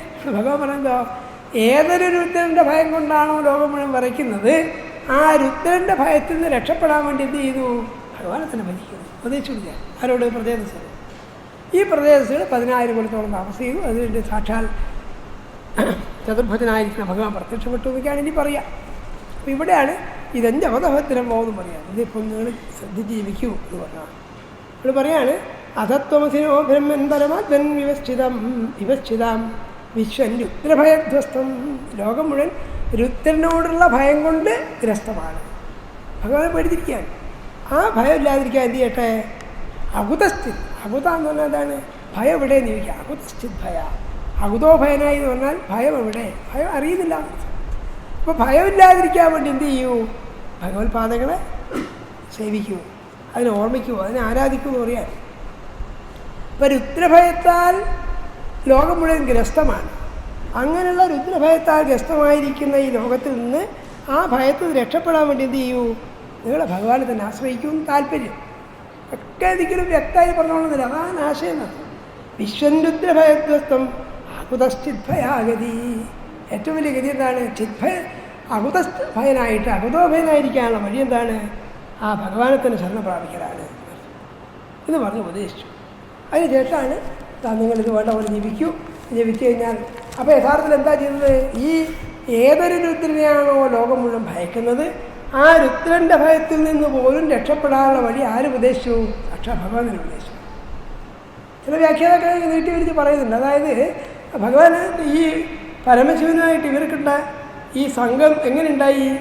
യാദൃച്ഛയായിട്ട് ഉണ്ടായതാണ്. ഇവരാവശ്യപ്പെട്ടിട്ടല്ല. അവർ തപസ് ചെയ്യാൻ പോകുന്ന സമയത്ത് രുദ്രൻ എന്ത് ചെയ്തു? അവർ പൊങ്ങി വന്നു നേരത്തെ പറഞ്ഞിട്ടില്ല. അപ്പം ഇതുപോലെ ഭഗവാനെ വിചാരിക്കാതെ കിട്ടുമെന്ന് വിചാരിക്കേണ്ടതെന്ന് കൂടിയാണ്. നിങ്ങൾ നിങ്ങൾ സേവിക്കുന്ന കൂടിയാണ് പറഞ്ഞു കൊടുത്തതിൻ്റെ അർത്ഥം. അതുകൊണ്ടാണ് ഇതം ജപത ഭദ്രം, നിങ്ങൾ നന്നായി ജപിക്കൂ, ശ്രദ്ധയോടുകൂടി ജപിക്കൂ, ശ്രദ്ധയോടുകൂടി ഭഗവാനെ ഉപാസിക്കൂ. അപ്പം ഞാൻ നിങ്ങൾക്ക് ഇങ്ങോട്ട് പ്രത്യക്ഷപ്പെട്ടിട്ട് എന്ത് ചെയ്തു? ഉപദേശിക്കുകയും ചെയ്തു. അതുപോലെ ഭഗവാന്റെ രക്ഷ കിട്ടുന്നു വെറുതെ വിചാരിക്കേണ്ട എന്ന് പറയാൻ വേണ്ടിയിട്ടാണ് നിങ്ങൾ എന്ത് ചെയ്യണം? ശ്രദ്ധിച്ച് ജപിക്കൂ എന്നൊക്കെ പിന്നെ പറയില്ല. ജപം ജപത ഭദ്രംബോ വിശുദ്ധാന്തനാം പിന്നീടുണ്ട്, അതിന് കൊടുത്തിട്ടില്ല. സ്വധർമ്മമനുതിഷ്ഠന്തോ, സ്വധർമ്മം ചെയ്തുകൊണ്ട് വിചാരിക്കുമെന്ന്. എന്നിട്ട് പറയുന്നുണ്ട് യോഗാദേശം എന്നാണ് ഇതിൻ്റെ പേര്. ഇത് പണ്ട് സാക്ഷാൽ ബ്രഹ്മപുത്രന്മാരായ ഞങ്ങളെ ഭഗവാൻ തന്നെ ഉപദേശിച്ചിട്ടുള്ളതാണ് എന്നൊക്കെ പറഞ്ഞിട്ടാണ് അവസാനിച്ചത്. ഭൃഗ്വാദീനാം ആത്മജാനാം, ഭൃഗുമുതലായിരിക്കുന്ന പ്രജാപതികളെയും മഹർഷിമാരെയൊക്കെ ബ്രഹ്മപുത്രരായ ആൾക്കാരൊക്കെ എന്ത് ചെയ്തു? ആ ഭഗവാൻ തന്നെ ഞങ്ങളോട് ഉപദേശിച്ചിട്ടുള്ളതാണ്. അതുകൊണ്ട് നിങ്ങൾ ഇത് സ്വീകരിക്കുമെന്ന് പറഞ്ഞു. അവർ തപസ് ചെയ്തു. 10,000 കൊല്ലം തപസ് ചെയ്തതാണ്. എന്താ ഭഗവാൻ വേഗം പ്രത്യക്ഷമായിരുന്നത്? അവർക്ക് തിരക്കൊന്നുമില്ല. പിന്നെ ഭഗവാൻ ഇപ്പം എന്താ തിരക്ക്? തപസ്സൊക്കത്തിന് ധ്രുവൻ തപസ് ചെയ്യുമ്പോൾ 6 മാസം കഴിയുമ്പോൾ പ്രത്യക്ഷപ്പെട്ടു. ഇവിടെയോ ഇവർക്കും തിരക്കില്ല. ഭഗവാൻ ആ സ്തുതിയിൽ കേട്ടിരിക്കുന്നു. 10,000 കൊല്ലം അവർ തപസ് ചെയ്തേ. അത് കഴിഞ്ഞപ്പോൾ ഭഗവാൻ പ്രത്യക്ഷമായി. അവർ ഭഗവാനെ വീണ്ടും സ്തുതിച്ചു. എന്നിട്ട് അവരോട് പറഞ്ഞു, നിങ്ങൾ വാഷ്ണി എന്ന് പറയുന്ന കന്യയെ കല്യാണം കഴിക്കൂ. വാഷ്ണിച്ച വൃക്ഷത്തിൻ്റെ മകളെ. അതിന് നിങ്ങൾക്ക് എന്ത് ചെയ്യും? ആ സാക്ഷാൽ ദക്ഷൻ, പണ്ട് ബ്രഹ്മപുത്രനായി ജനിച്ച ദക്ഷൻ്റെ ആൾ യാഗത്തിന് വെച്ചിട്ട് തലയൊക്കെ നഷ്ടപ്പെട്ട ആളാണ്. ആ ദക്ഷൻ തന്നെ നിങ്ങൾക്ക് മകനായി ജനിക്കട്ടെ എന്ന് അനുഗ്രഹിച്ചു. ആ കഥകളൊക്കെ കഷ്ടപ്പെട്ടില്ല. അപ്പോൾ സാമാന്യമായിട്ട് നിങ്ങൾ പറഞ്ഞിരുന്നു നമ്മുടെ സമയം കഴിയാണ്. അതുകൊണ്ട് ഇതോടെ സമർപ്പിക്കാൻ പണ്ട് ബാലേന്ദ്രക്കാൾ ഇതുപോലെ അറിഞ്ഞതിൽ പാതിയും അറിയാതെ പോയി, പറഞ്ഞതിൽ പാതിയും അതിലായി പോയി. ഭഗവതി ഹൃത്തിനാൽ വെറുക്കുമ്പോൾ നിങ്ങൾ ഭഗവതി ഹൃത്തിനാൽ പുറത്തു കൊള്ളുക. ഭഗവതി ഹൃത്തിനാൽ വെറുക്കുമ്പോൾ നിങ്ങൾ ഭഗവതി ഹൃത്തിനാൽ പുറത്തു കൊള്ളുക. പ്രാർത്ഥിക്കാനുണ്ട്. കാരണം നമ്മൾ കേമാന്നൊക്കെ വിചാരിക്കുന്നത് ചിലപ്പോൾ കേൾക്കുന്നത് വളരെ തുച്ഛമായി വിഭിന്നമായി തോന്നിയെന്ന് വരാം. നമ്മളിപ്പോൾ കേമാന്ന് ചെയ്തിട്ട് പറയും, നിങ്ങൾ വിചാരിക്കും, ചിലപ്പോൾ നിങ്ങൾ വിചാരിക്കുന്നല്ല, ചിലത് വിചാരിക്കും ഇതൊക്കെ കേട്ടിട്ടുണ്ടാവേണ്ടെന്ന് വിചാരിക്കാറ്. അപ്പം അങ്ങനെ ചിലതിനോട് നിന്ദ, ചിലതിനോട് ഉദാസീനത ഒക്കെ ഉണ്ടാവും. പക്ഷെ എനിക്ക് ഇത് ഈ ഭഗവത്പാദങ്ങൾ സമർപ്പിക്കുകയാണ്.